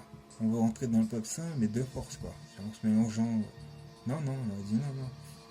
Donc tu vois, après on te dit sur Lévi et Siméon, tu verras qui a fait ça. Tu verras quel peuple a pris le courage de dire non, vous tous là, blam, vous barrez, quoi. Sortez de là, vous mélangez pas, quoi. Tous les hommes là, schlick, schlack, schlock. Circoncis de force. Tu vois, mais parce que vous étiez amoureux, entre parenthèses.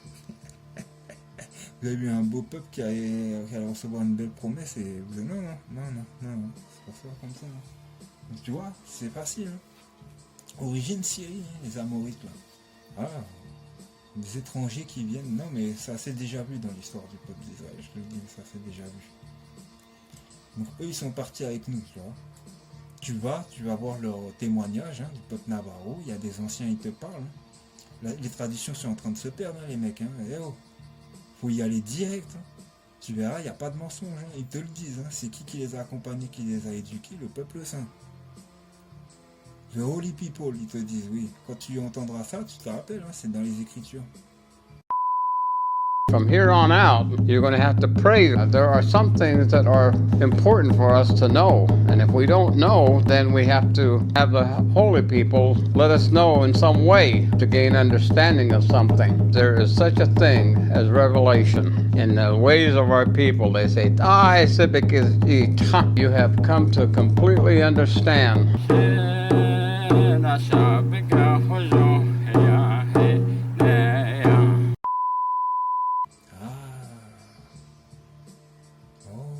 Donc ils ont... Ouais, exactement, ce sont des témoins, mon gars. Donc tu vas les écouter, tu verras. Mets ton traducteur, s'il faut. Voilà, moi j'ai témoigné, ils témoignent. Tu vois, c'est un renvoi de balle, quoi. Et pourtant, ils savent même pas qu'il y a un documentaire là, tu vois, qui est en train de témoigner pour eux par rapport aux Écritures.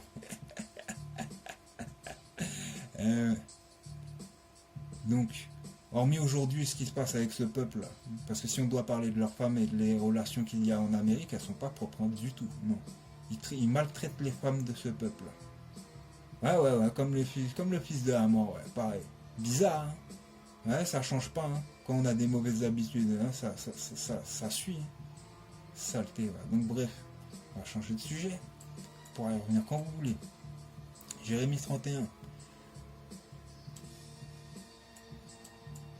Jérémie 31, voici les jours viennent, dit l'Éternel, où je ferai avec la maison d'Israël, la maison de Juda, une alliance nouvelle.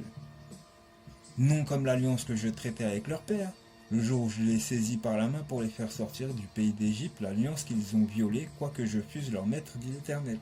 C'est ce qu'on nous parlait avant, la fameuse rébellion là, avec les autres générations. Mais voici l'alliance que je ferai avec la maison d'Israël. Donc c'est une nouvelle alliance, c'est-à-dire. Après ces jours-là, dit l'Éternel, je mettrai ma loi au-dedans d'eux, je l'écrirai dans leur cœur, et je serai leur Dieu, et ils seront mon peuple. Celui-ci n'enseignera plus son prochain, ni celui-là son frère, en disant, connaissez l'Éternel. Car tous me connaîtront, depuis le plus petit jusqu'au plus grand, dit l'Éternel, car je pardonnerai leur iniquité, je ne me souviendrai plus de leurs péchés.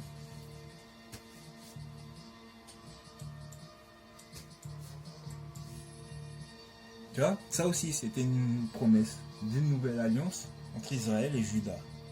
Bon alors, comment on peut les distinguer là, arrivé sur cette nouvelle alliance? Regarde ce qu'il dit en Nombre 15, versets 37 à 39. L'Éternel dit à Moïse, parle aux enfants d'Israël et dis-leur qu'ils se fassent de génération en génération une frange au bord de leurs vêtements, et qu'ils mettent un cordon bleu sur cette frange au bord de leurs vêtements. Quand vous aurez cette frange, vous la regarderez et vous vous souviendrez de tous les commandements de l'Éternel pour les mettre en pratique, et vous ne suivrez pas les désirs de vos cœurs et de vos yeux pour vous laisser entraîner à l'infidélité. Tu comprends? Ça suit l'ordonnance qui a été dit en haut. Je mettrai ma loi au dedans d'eux, ça veut dire il n'y aura plus de livre. Je l'écrirai dans leur cœur, ça veut dire qu'il n'y aura plus d'écrit, tu vois, à méditer, tout sera dans ton cœur, et je serai leur Dieu, et ils seront mon peuple. Et Moïse, on lui a dit, dis ça aux enfants d'Israël. Vous mettrez un cordon bleu, qu'ils mettent un cordon bleu sur cette frange du bord de leurs vêtements. Regarde l'image. Il y a les franges, il y a un cordon bleu au bord où il y a les franges, il y a un cordon bleu.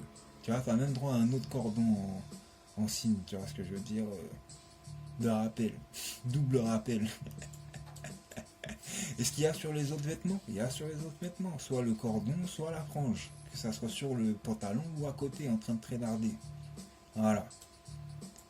Juda et Israël, exactement. Voilà. C'est pas suffisant. Les preuves physiques des vêtements, c'est pas suffisant, parce que là je te montre des images qui sortent d'un catalogue dessiné, mais là-haut c'est une vraie image, même si c'est une représentation sur une poupée, c'est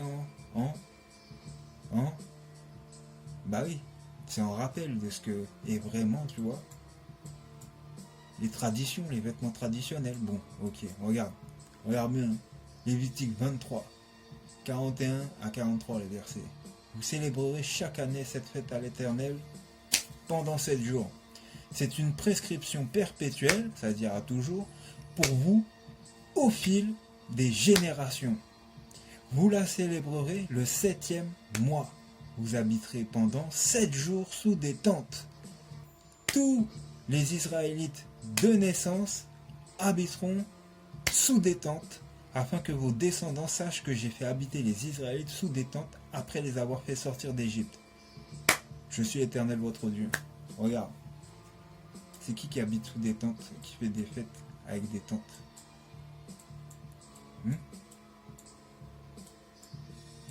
Quel peuple qui est sorti d'Égypte, tu vois, quand il a fait sortir d'Égypte pour aller sur une autre terre, à vivre dans des tentes, sous des tentes, de génération en génération, jusqu'à ce que tu viennes les trouver, les 500 ans plus tard. Bah dis bravo mon gars, bah oui, ça y est, on les a retrouvés. En partie les fils d'Israël, tu sais lire, Crow-Tipi, Sikangou Lakota, Arapao, Blackfoot, Cheyenne, Shoshone, Assiniboine, Nez-Percé, les Bloods, Southern Cheyenne, Dakota Sioux, Chippewa-Cree, tous les Israélites de naissance habiteront sous des tentes. Voilà, ils sont là, les Israélites de naissance. Et ils ont habité sous des tentes. On continue. Ça fait 2 preuves. Ça fait une preuve de 2 sur du matériel. Les vêtements et les tentes. Tu vois, habitation. Donc voilà, maintenant tu sais, elle est où la terre? Où est-ce qu'ils ont habité? Où est-ce qu'ils se... Voilà, ils sont plus si perdus que ça. Rétablissement de l'ordre du peuple d'Israël. Pour que ça soit plus clair, parce qu'on parle des générations après, mais toi tu voulais savoir c'était qui le peuple d'Israël à l'origine. Bon ben, rappelle-toi. Toi, tu veux que ça soit tribu assimilée comme aujourd'hui à une seule, mais tu as vu, génération après génération, d'une tribu, il peut en sortir plein de petites tribus, tu vois, je veux dire, toutes divisées entre les autres, là, dans le nom, si tu veux, hein, mais pas dans la famille. Bah oui, la famille, ça reste la famille. Donc avec le temps, ça peut se perdre. Je suppose que beaucoup d'entre vous attendiez ce moment à savoir qui sont les 12 tribus d'Israël, non? Te dit Osée. C'est fait. Rectifié selon l'ordre des choses décrites en Genèse 49. On va lire. C'est-à-dire bénédiction de Jacob sur ses fils. Vous avez tout devant vous, ainsi que l'identité des tribus exterminées par l'Éternel. Vous ne pouvez plus feinter, ne pas savoir qui était le peuple ancien. Les jeunes aujourd'hui, ne soyez pas déçus, une nouvelle alliance est disponible. Alors rappelle-toi, quand on dit exterminé, c'est deux noms. On te chasse de ta terre, on te chasse de ton pays et tu prends un autre nom. Ouais, tu n'existes plus pour pouvoir dire t'es tel peuple à tel endroit. Voilà. Ou on te convertit. Ça dépend. Si tu es dévoué par interdit, tu peux rester sur place et être complètement, comment je dirais, sous la tutelle de l'Éternel. Voilà. Parce que bon, bah, tu restes sur la terre de Dieu. Ah bah ouais, on vous a tous vu naître, hein, donc il n'y a rien qui est à vous. Hein. Ah bah oui, il n'y a rien qui est à vous, les mecs. Ils sont marrants. Ils sont là, ils ont divisé la terre. Et t'as à moi. Et puis t'as mis un prix dessus. Mais non, mais c'est fini ça. Ça c'est toi dans ton imagination. Dans un temps, t'as joué avec ça et les gens, et puis tu les as divisés entre frontières, etc. Mais ça n'existe pas. La terre elle est grande, il n'y a pas de frontières. Hein. Il aurait fallu découper la terre avant, t'inquiète que Dieu l'aurait fait. Hein. Non, non. Oui, grand esprit, même si tu veux, tu vois. Il aurait séparé tout le monde, tu vois. Même sur un bout de croche isolé les uns des autres, quoi. Mais non, c'est pas ce qui a été fait. Chaque continent est plus ou moins relié, hein, t'as bien vu. Bon. Entouré en bleu, vécu sous détente. Hein. Et là où c'est pas entouré en bleu, c'est pas vécu sous détente. Donc, lis bien et comprends qu'est-ce qui est en lien avec le nom des tribus d'Israël et les peuples qui vont être dénommés selon leur pays. Hein. Voilà, parce qu'on parle de pays, on parle de tribus aux traditions. Donc tu réfléchis bien, parce que là, tu es en plein test, là. Là, c'est... Voilà, chacun a voulu faire sa version, moi je te montre là. C'est quoi, moi, ce que je dis, selon ce que j'ai vu et ce que j'ai lu. Voilà. Donc on commence. On va lire bénédiction prophétique de Jacob à ses 12 fils. Et en même temps, je balance une vidéo, on voit en déroulé qui sont, à quoi ressemblent ces 12 fils. Donc, Jacob appela ses fils et dit: Assemblez-vous et je vous annoncerai ce qui vous arrivera dans la suite des temps. Rassemblez-vous et écoutez, fils de Jacob. Écoutez Israël, votre père. Et là, ça commence. On commence avec Ruben. Donc, Ruben, toi, mon premier-né, ma force et les prémices de ma vigueur, supérieur en dignité, supérieur en puissance, impétueux comme les eaux, tu n'auras pas la prééminence. Car tu es monté sur la couche de ton père, tu as souillé ma couche en y montant. Qu'est-ce que ça veut dire? Comme on voit, hein, Ruben, c'est un peuple ancien parmi les premiers peuples qui sont apparus sur la terre. Donc Ruben avait une zone territoriale qui était le sud, en dessous de l'équateur, au sud. Il devait s'étendre vraiment au sud. Et Ruben, il a construit en plein milieu de l'équateur, dans la zone qui était réservée donc au fils de Jacob. Voilà. Et on le voit à travers les constructions Olmec. Voilà. Elles sont beaucoup trop proches des constructions même des Mayas. La suite, c'est Siméon et Lévi, son frère. Leurs glaives sont des instruments de violence. Que mon âme n'entre point dans leur conciliabule, que mon esprit ne s'unisse point à leur assemblée. Car dans leur colère, ils ont tué des hommes, et dans leur méchanceté, ils ont coupé les jarrets des taureaux. Maudite soit leur colère, car elle est violente, et leur fureur, car elle est cruelle. Je les séparerai dans Jacob, et je les disperserai dans Israël. Donc Siméon et Lévi sont frères. Clairement, Siméon, tu as vu que c'est lié aux Nubiens, Nabatéens, les gens du désert, et l'héritage de ce qu'ils ont laissé à Pétra avec les autres peuples, et Lévi qui est relié à l'Égypte. Car au début, ça se racontait, il y avait beaucoup de peuples qui ont posé les fondements de la grande ville, la grande maison, représente comme étant la grande pyramide. Voilà. Leurs glaives sont des instruments de violence. Leur colère, elle est violente, et leur fureur cruelle. C'est dû, comme il est dit aussi, leur méchanceté. Ils ont coupé les jarrets des taureaux. C'est qu'ils ont empêché le développement, tu vois, les taureaux, la maison de Joseph. Voilà. Ils ont causé beaucoup de problèmes au niveau de la frontière de l'Égypte, au début de l'humanité, alors que bon, on est tous frères. Il a fallu faire des histoires pour pouvoir réconcilier les gens. Je dis des histoires, tu vois, des contes, offrir des cadeaux entre parenthèses, des contes qui mènent à réflexion sur cette fraternité, tu vois, à travers l'histoire de Saouzir et Pacheti, je crois, le Nubien. Donc voilà, retrouver l'histoire, elle est intéressante. Nabatéen, Siméon et Lévi, parce que dans la maison avec les prêtres d'Amon, ça faisait des histoires avec les familles jusqu'à s'il fallait faire des meurtres, quoi. Et en ce qui concerne Siméon, donc les Nabatéens, c'est au niveau de la royauté. On a vu au début de l'humanité ce peuple qui, malgré les alliances, utilisait encore leurs anciennes traditions, qui voulaient que, bon, s'ils considéraient que le roi était devenu faible par rapport à leurs attentes, ils se permettaient de le tuer, quoi. Voilà. Donc on passe à autre chose. Judas, tu recevras les hommages de tes frères. Ta main sera sur la nuque de tes ennemis. Les fils de ton père se prosterneront devant toi. Judas est un jeune lion. Tu reviens du carnage, mon fils. Il ploie les genoux, il se couche comme un lion, comme une lionne. Qui le fera lever? Le sceptre ne s'éloignera point de Judas, ni le bâton souverain d'entre ses pieds, jusqu'à ce que vienne le Shiloh et que les peuples lui obéissent. Il attache à la vigne son âne, et au meilleur cep le petit de son ânesse. Il lave dans le vin son vêtement, et dans le sang des raisins son manteau. Il a les yeux rouges de vin et les dents blanches de lait. Judas, tu recevras les hommages de tes frères, parce que le Christ sortira de la tribu de Judas.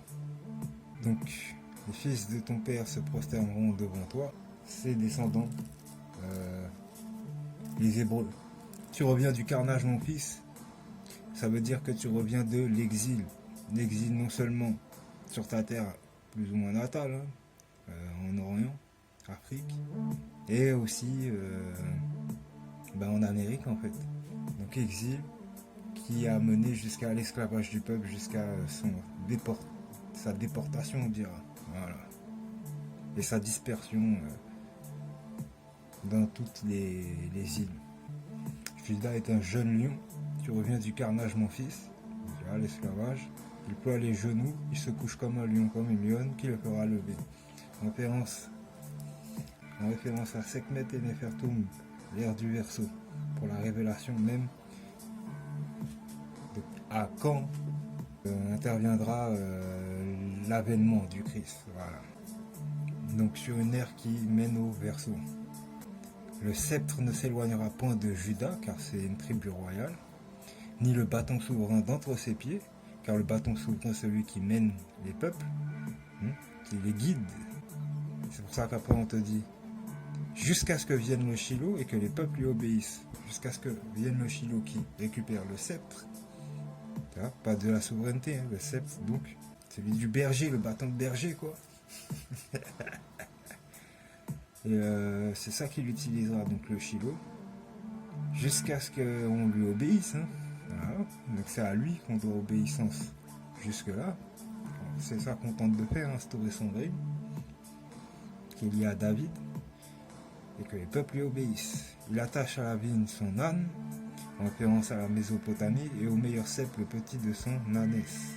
Et là, en référence à Canaan, la région, parce que la Bible parle, le vin, des raisins, beaucoup de raisins, voilà. la terre de Juda, tout ça. Ensuite, on te dit, il lave dans le vin son vêtement et dans le sang des raisins son manteau.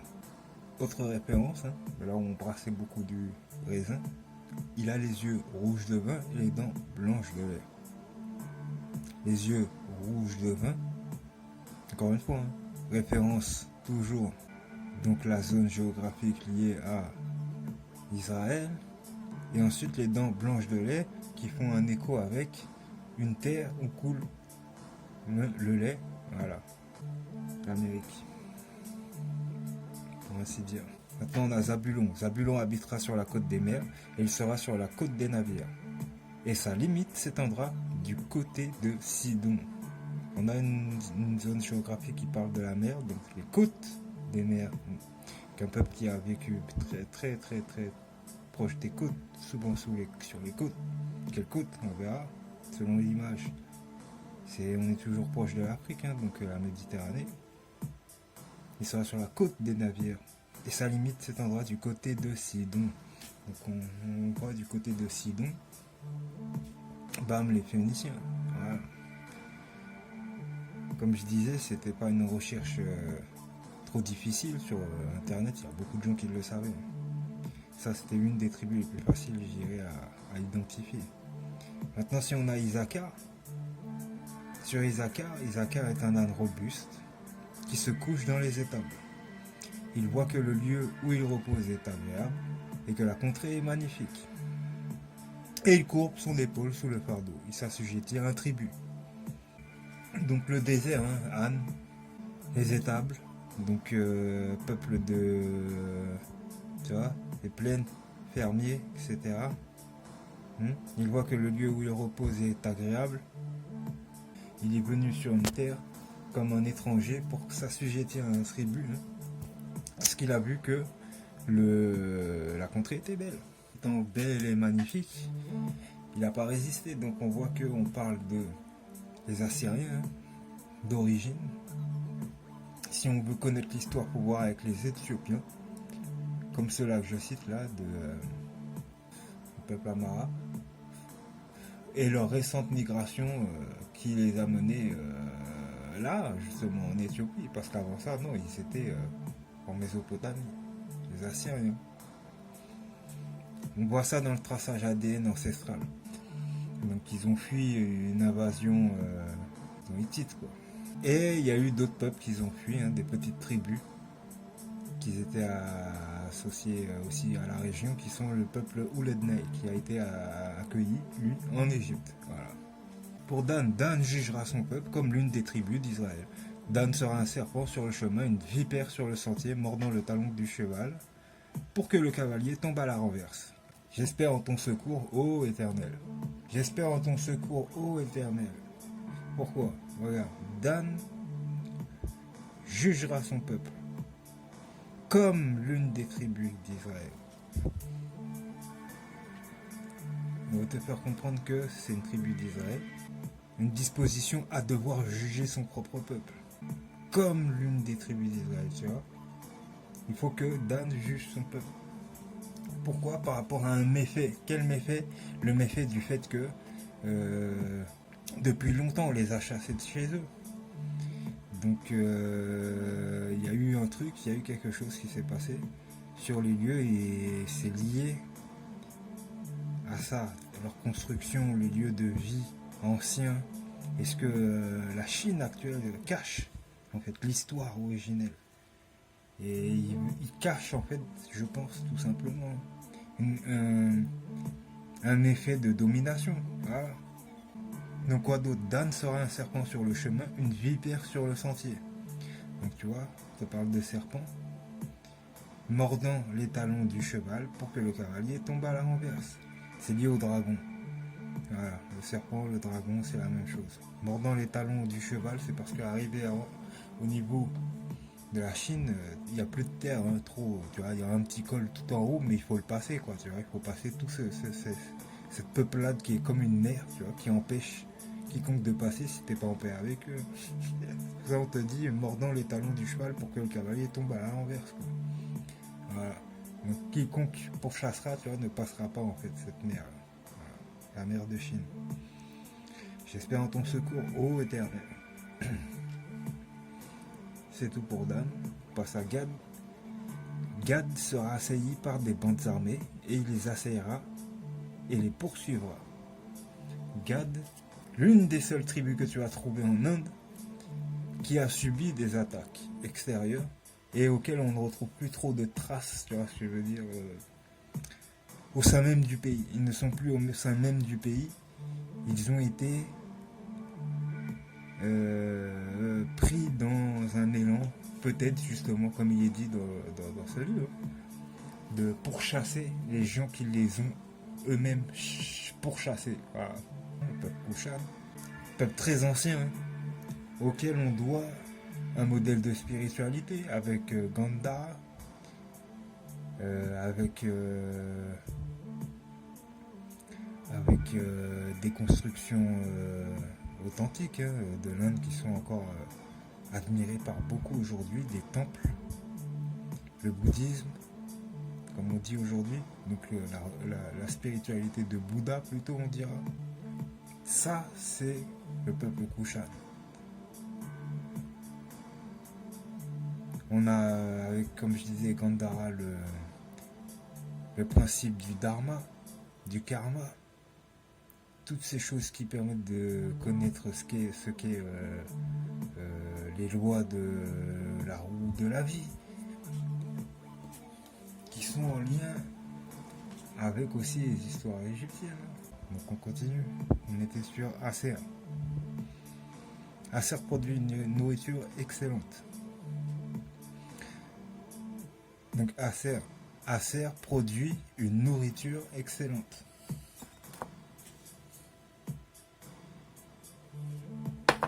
Qu'est-ce qu'il y a à dire sur Acer? Acer est là pour témoigner de l'ancienneté aussi des peuples européens noirs. Donc Acer, c'est ça, produit une nourriture excellente, c'est en référence à Rome et à tous ses débuts en matière de raffinerie authentique liée à la nourriture, voilà, qui a été ensuite pompée par les copieurs, voleurs, toute la deuxième Rome, voilà, hein, celle qui est devenue exclusivement hittite, hein, celle qui est devenue Yamnaya, voilà. Ils n'ont pas hésité à se représenter avec tout ce raisin, toute cette abondance, hein, de voleurs. Et donc voilà ce que vont traduire non seulement les catacombes, non seulement les lieux, tu vois, en dessous, la première Rome, avant qu'on cache avec le plâtre, tu vois, la deuxième, mais aussi l'existence de voilà, tous les fils de Acer, quoi.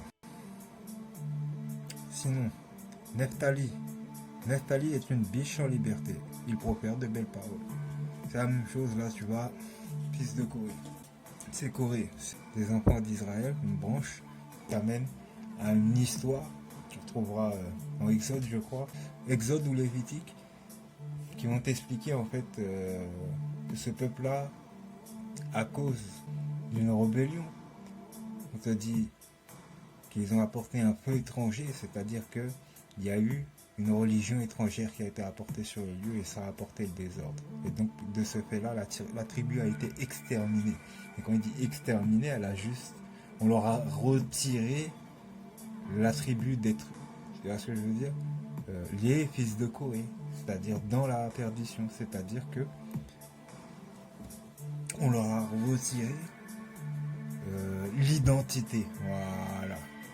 Faut comprendre, hein, parce que bon, comme dans le bouquin, il y en a, ils continuent à lire, ouais, il a tué, machin, alors que bon, Moïse te dit déjà en début de bouquin que c'est pas comme ça qu'il faut le lire. Ça dépend qui tu écoutes, le peuple ou Dieu, tu vois, la bouche de Moïse. C'est ça en fait qu'on veut te dire aussi.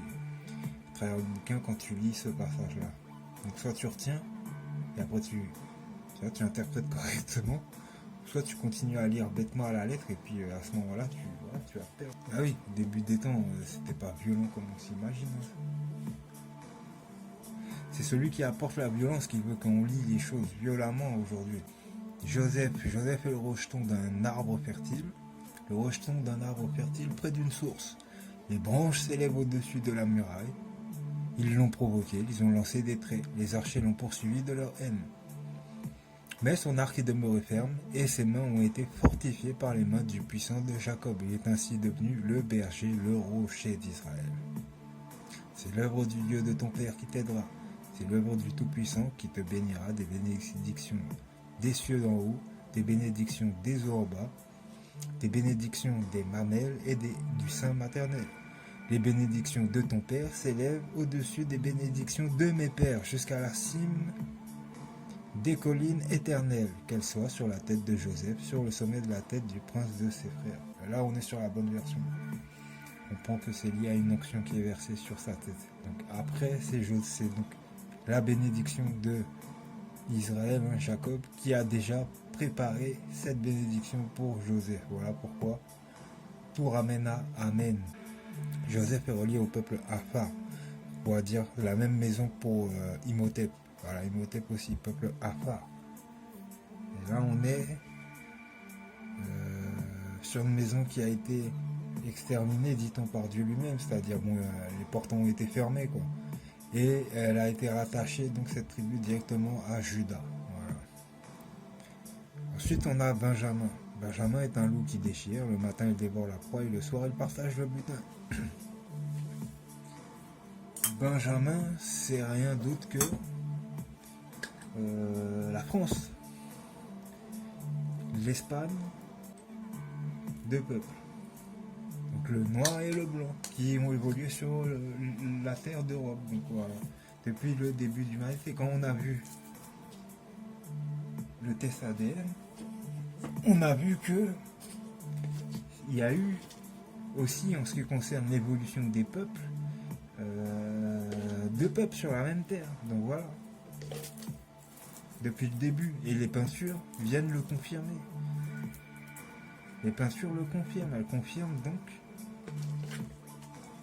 la vie en duo, tu vois, en symbiose, sur la terre d'Israël, en Europe. On a fait le tour pour ce qui concerne les bénédictions de Jacob sur ses fils, les 12 tribus. Et on voit bien que on parlait des fils. Benjamin, c'est la Gaule. Le Gaulois, la Galilée. Donc à la base, c'est censé être la Méditerranée et Pyrénées qui sont reliés au culte de Abel.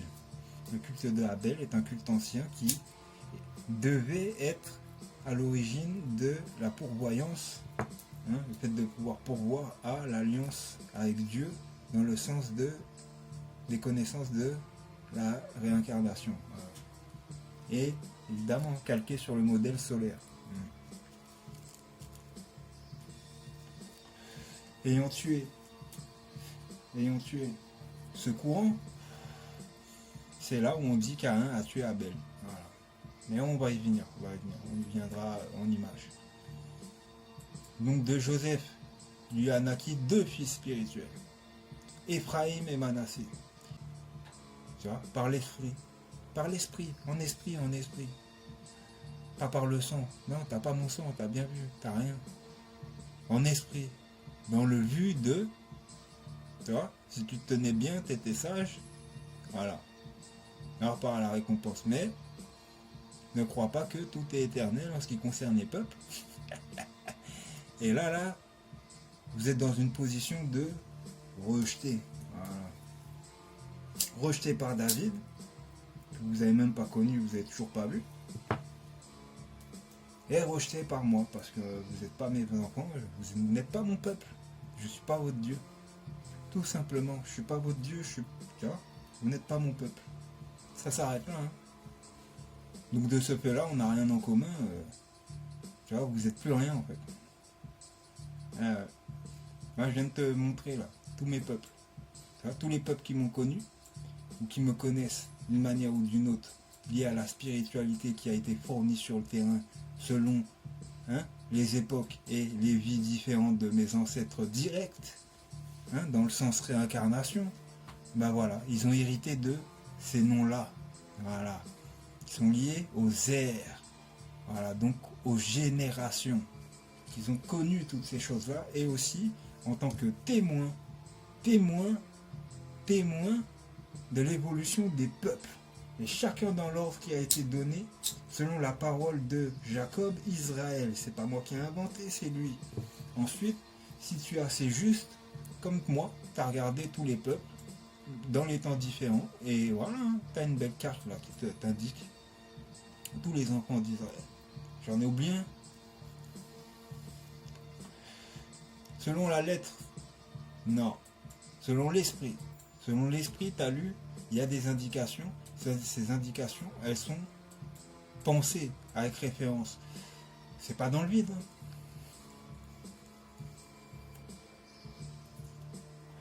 Rappelle-toi, hein, tribu aux traditions. Donc il y a une histoire de tradition aussi là-dedans. Tu vois avec le temps qui a hérité de telles traditions, qui les a élevés vers Dieu. Voilà. Tout simplement. Donc c'est la fin. Hein. Ah ben c'est la fin. Hein. Là c'est le moment là où tu peux crier, tu peux pleurer, tu peux faire tout ça en même temps. Tu vois ? Dans le sens où c'est fini. Il n'y a plus. Il y a un renouvellement d'une nouvelle alliance. Nouvelle alliance. Voilà ce qu'il y aura. Ça, c'était l'ancienne alliance. Maintenant, on passe à la nouvelle.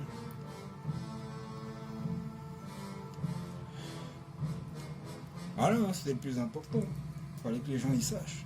Qui a vu, qui a fait quoi, et tout ça, ça peut être donné en preuve. Bon.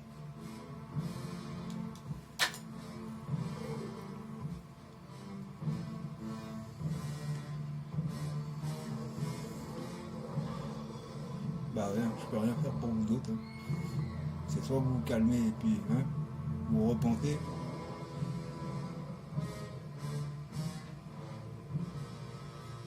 Hein? Soit ça se repent.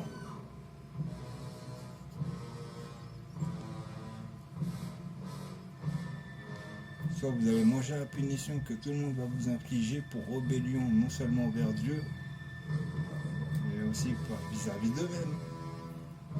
Vous les avez couillonnés. Vous avez cherché à couillonner tout le monde. Ouais, nous sommes le peuple d'Israël. Regarde aujourd'hui où t'en es là. Tu viens de te faire écraser par quoi là? Par qui?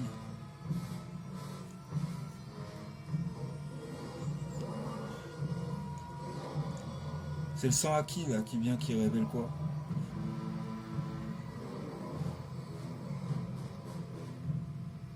Bah faut répondre garçon.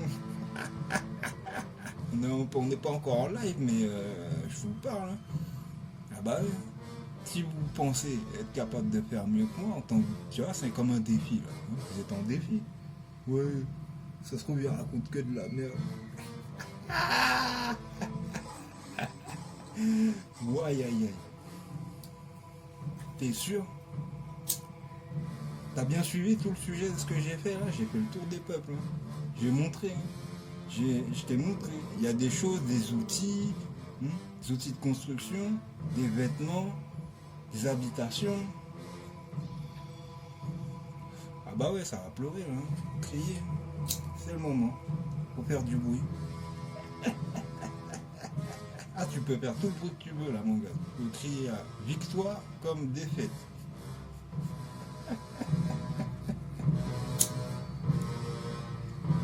C'est la fin. Ah bah non, il n'y aura pas de nucléaire. Hein. Moi, je te le dis direct. Mais avec ce que je ramène là, je pense que les gens ils vont faire du bruit. La guerre, ça va s'arrêter direct. C'est qui qu'on voudra combattre? C'est moi. Ouais, que des bêtises. Allez les historiens, là, c'est parti ou pas là? Ceux qui parlent de la Bible essénienne, tout ça là. Allez, parle mon gars de ce que tu as lu, témoigne maintenant, dis.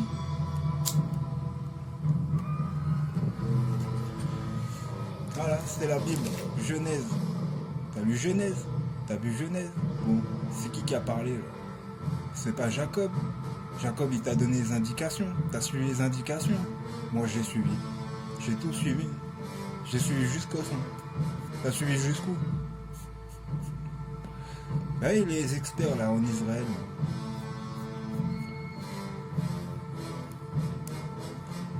Il est où votre travail là? Il y a 10 tribus d'Israël mon gars, t'es où là? Ah t'es à Bubbleweed. Là, t'es parti à l'ouest. Oh là là, c'est horrible. J'ai l'impression de me faire écraser par, je sais pas, par une espèce de lézard géant là, mon gars. Comment vous dites Godzilla. Ah, ça me fait rire. Tu connais la traduction, ça veut dire quoi? C'est en japonais, là. Ouais. On dit Godzilla. Ouais. Vous donnez une belle référence, mon gars. Quand on dit ça veut dire Dieu incarné. Ah, ça fait mal, hein. Tu dis qu'il y a un type, il peut s'appeler comme ça, là. Godzilla, mon gars, ça veut dire Dieu incarné. Tu te rappelles le Behemoth? Behemoth.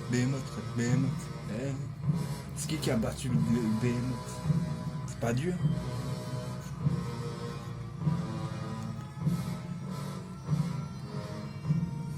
Ah bah là, tu peux faire sonner l'alarme, hein. C'est clair que, bon, ben, c'est pire qu'une troisième guerre mondiale.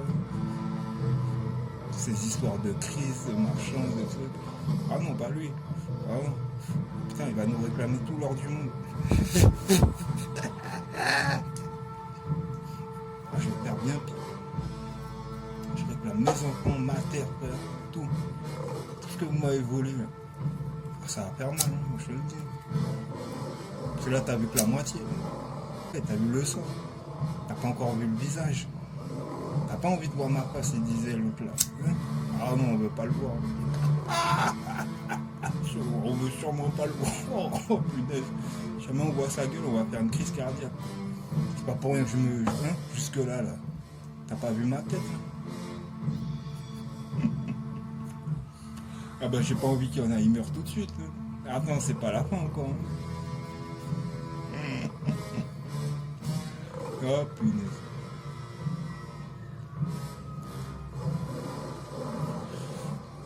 Eh ouais. Là, ils se prenaient pour Judas. Vous êtes les Judéens. Vous êtes devenus des judaïstes. Vous êtes devenus des juifs. En termes raccourcis. C'est péjoratif en plus, enfoiré, quoi. Dire juif, quoi. Abruti. C'est comme quand tu dis les chiottes. Imbécile. C'est toi qui viens de là-bas, mais c'est moi qui dois t'expliquer c'est quoi les chiottes. Hein, quand on dit un chiotte. C'est pas l'endroit où les juifs, entre parenthèses, ils allaient gueuler justement pour raconter leur message, tout ça et tout. Donc toi, tu veux balancer quoi aux chiottes, là? Tu vois, c'est... Je te retourne ton allégorie. Ouais, aïe. Hein, on va parler de toilettes plutôt, les WC. Hein, water, machin. Ouais. Ah, c'est de l'eau, là, que tu reçois, là. Non, c'est pas pour réanimer la bête. Au contraire, c'est pour la tuer, quoi. Ouais, je viens de lui crever les 2 yeux, là. Je vois plus rien. T'es sûr? Parce que la suite, faut voir. Hein. Ah, faut avoir des yeux pour voir. Tu sais pas, hein. C'est peut-être le plus extraordinaire.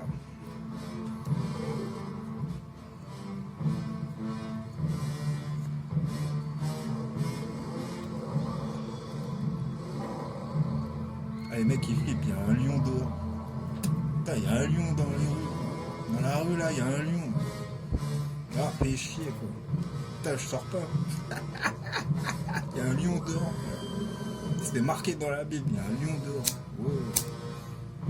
On va faire quoi? On sait pas où il est. Ça se trouve, il nous espionne et tout. Putain, il y a un lion, frère. Mais c'est qui ce lion, là, dans la Bible? Pourquoi il est prêt tout le monde, là, comme ça? C'est quoi le scénario? Ah, la vie, elle est dure pour vous, les mecs. Hein. Vous maîtrisez plus rien. Putain, c'était marqué dans la Bible. Ouais, c'était marqué dans la Bible. Mais ça aussi, c'était marqué dans la Bible. Ouais, c'était marqué dans la Bible. Mais ça aussi, c'était marqué dans la Bible. Et le mec, il nous a montré trop de trucs qui étaient marqués dedans, là. Ça fait trop. Hein. Donc, c'est qui? On dirait, il vient, il piétine tout le monde, là. Tu vois. Tous les mecs qui se sont dit, ouais, je viens d'Israël. Putain, t'as un géant qui est arrivé, il a dit, toi, dégage. Si tu me racontes, t'es pas mon fils. Oups là. Je t'avais même pas vu. Tu finis entre mes orteils, là. Hein? Maintenant, il a voulu jouer, là, soi-disant. Hein? Ah bah oui. Il est venu comme si c'est le Christ, mais c'est pas le Christ. Il est venu avec 3 têtes. Il y en a une là, elle vient de sauter. Là. T'as vu ça ou pas? Il y en a une, elle vient de sauter. Parmi les 3 têtes. C'était quoi? C'était celle du faux prophète en Israël, quoi. Celui qui se faisait passer pour tiens, je suis. Je t'ai dit, il y a le chef d'équipe là. C'est lui qui vous a mis en erreur.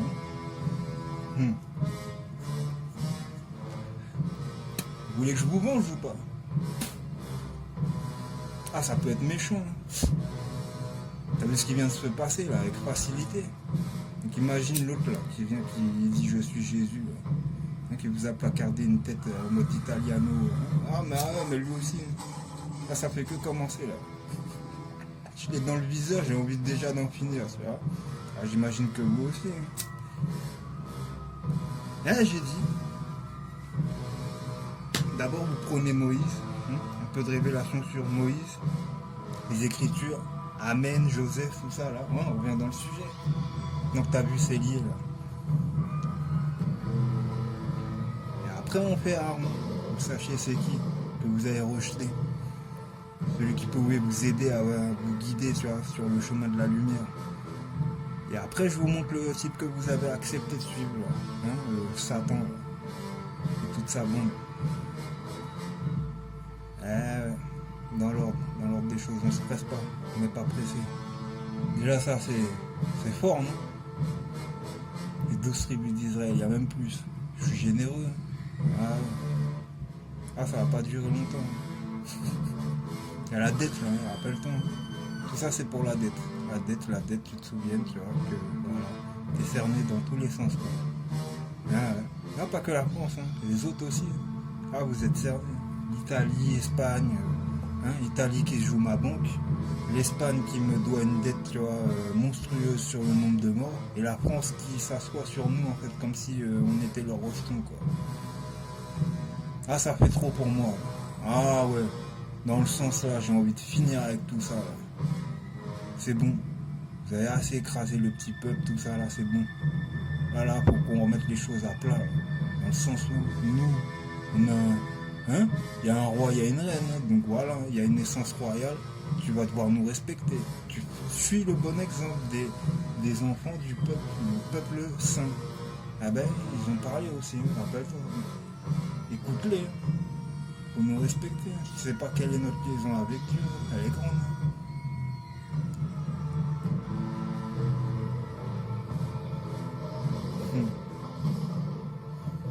Méditation. Réflexion. On va réfléchir. Faut pas ouvrir la bouche en premier. Rappelle-toi.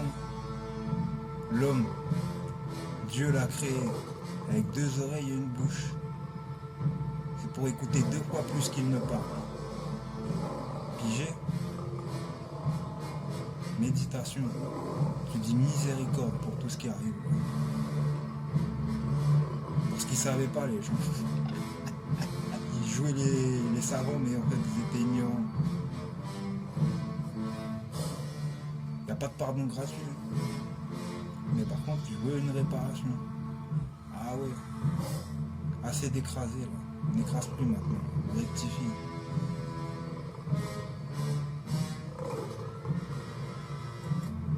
Sur ce.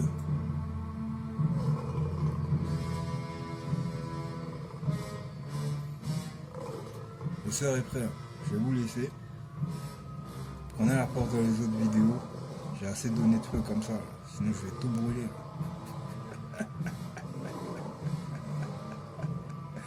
Ouais, je m'occupais du Léviathan aussi. Des mottes Léviathan, faut tout refaire. Donc là, j'en ai utilisé un pour tuer l'autre. Le Behemoth pour tuer le Léviathan. Bon bah.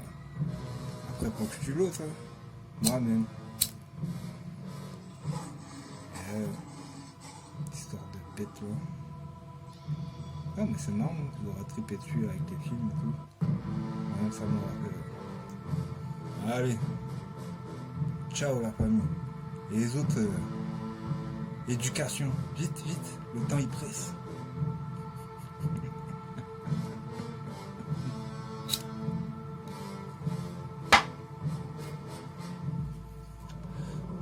Fin du jeu, il n'y a plus de jeu maintenant.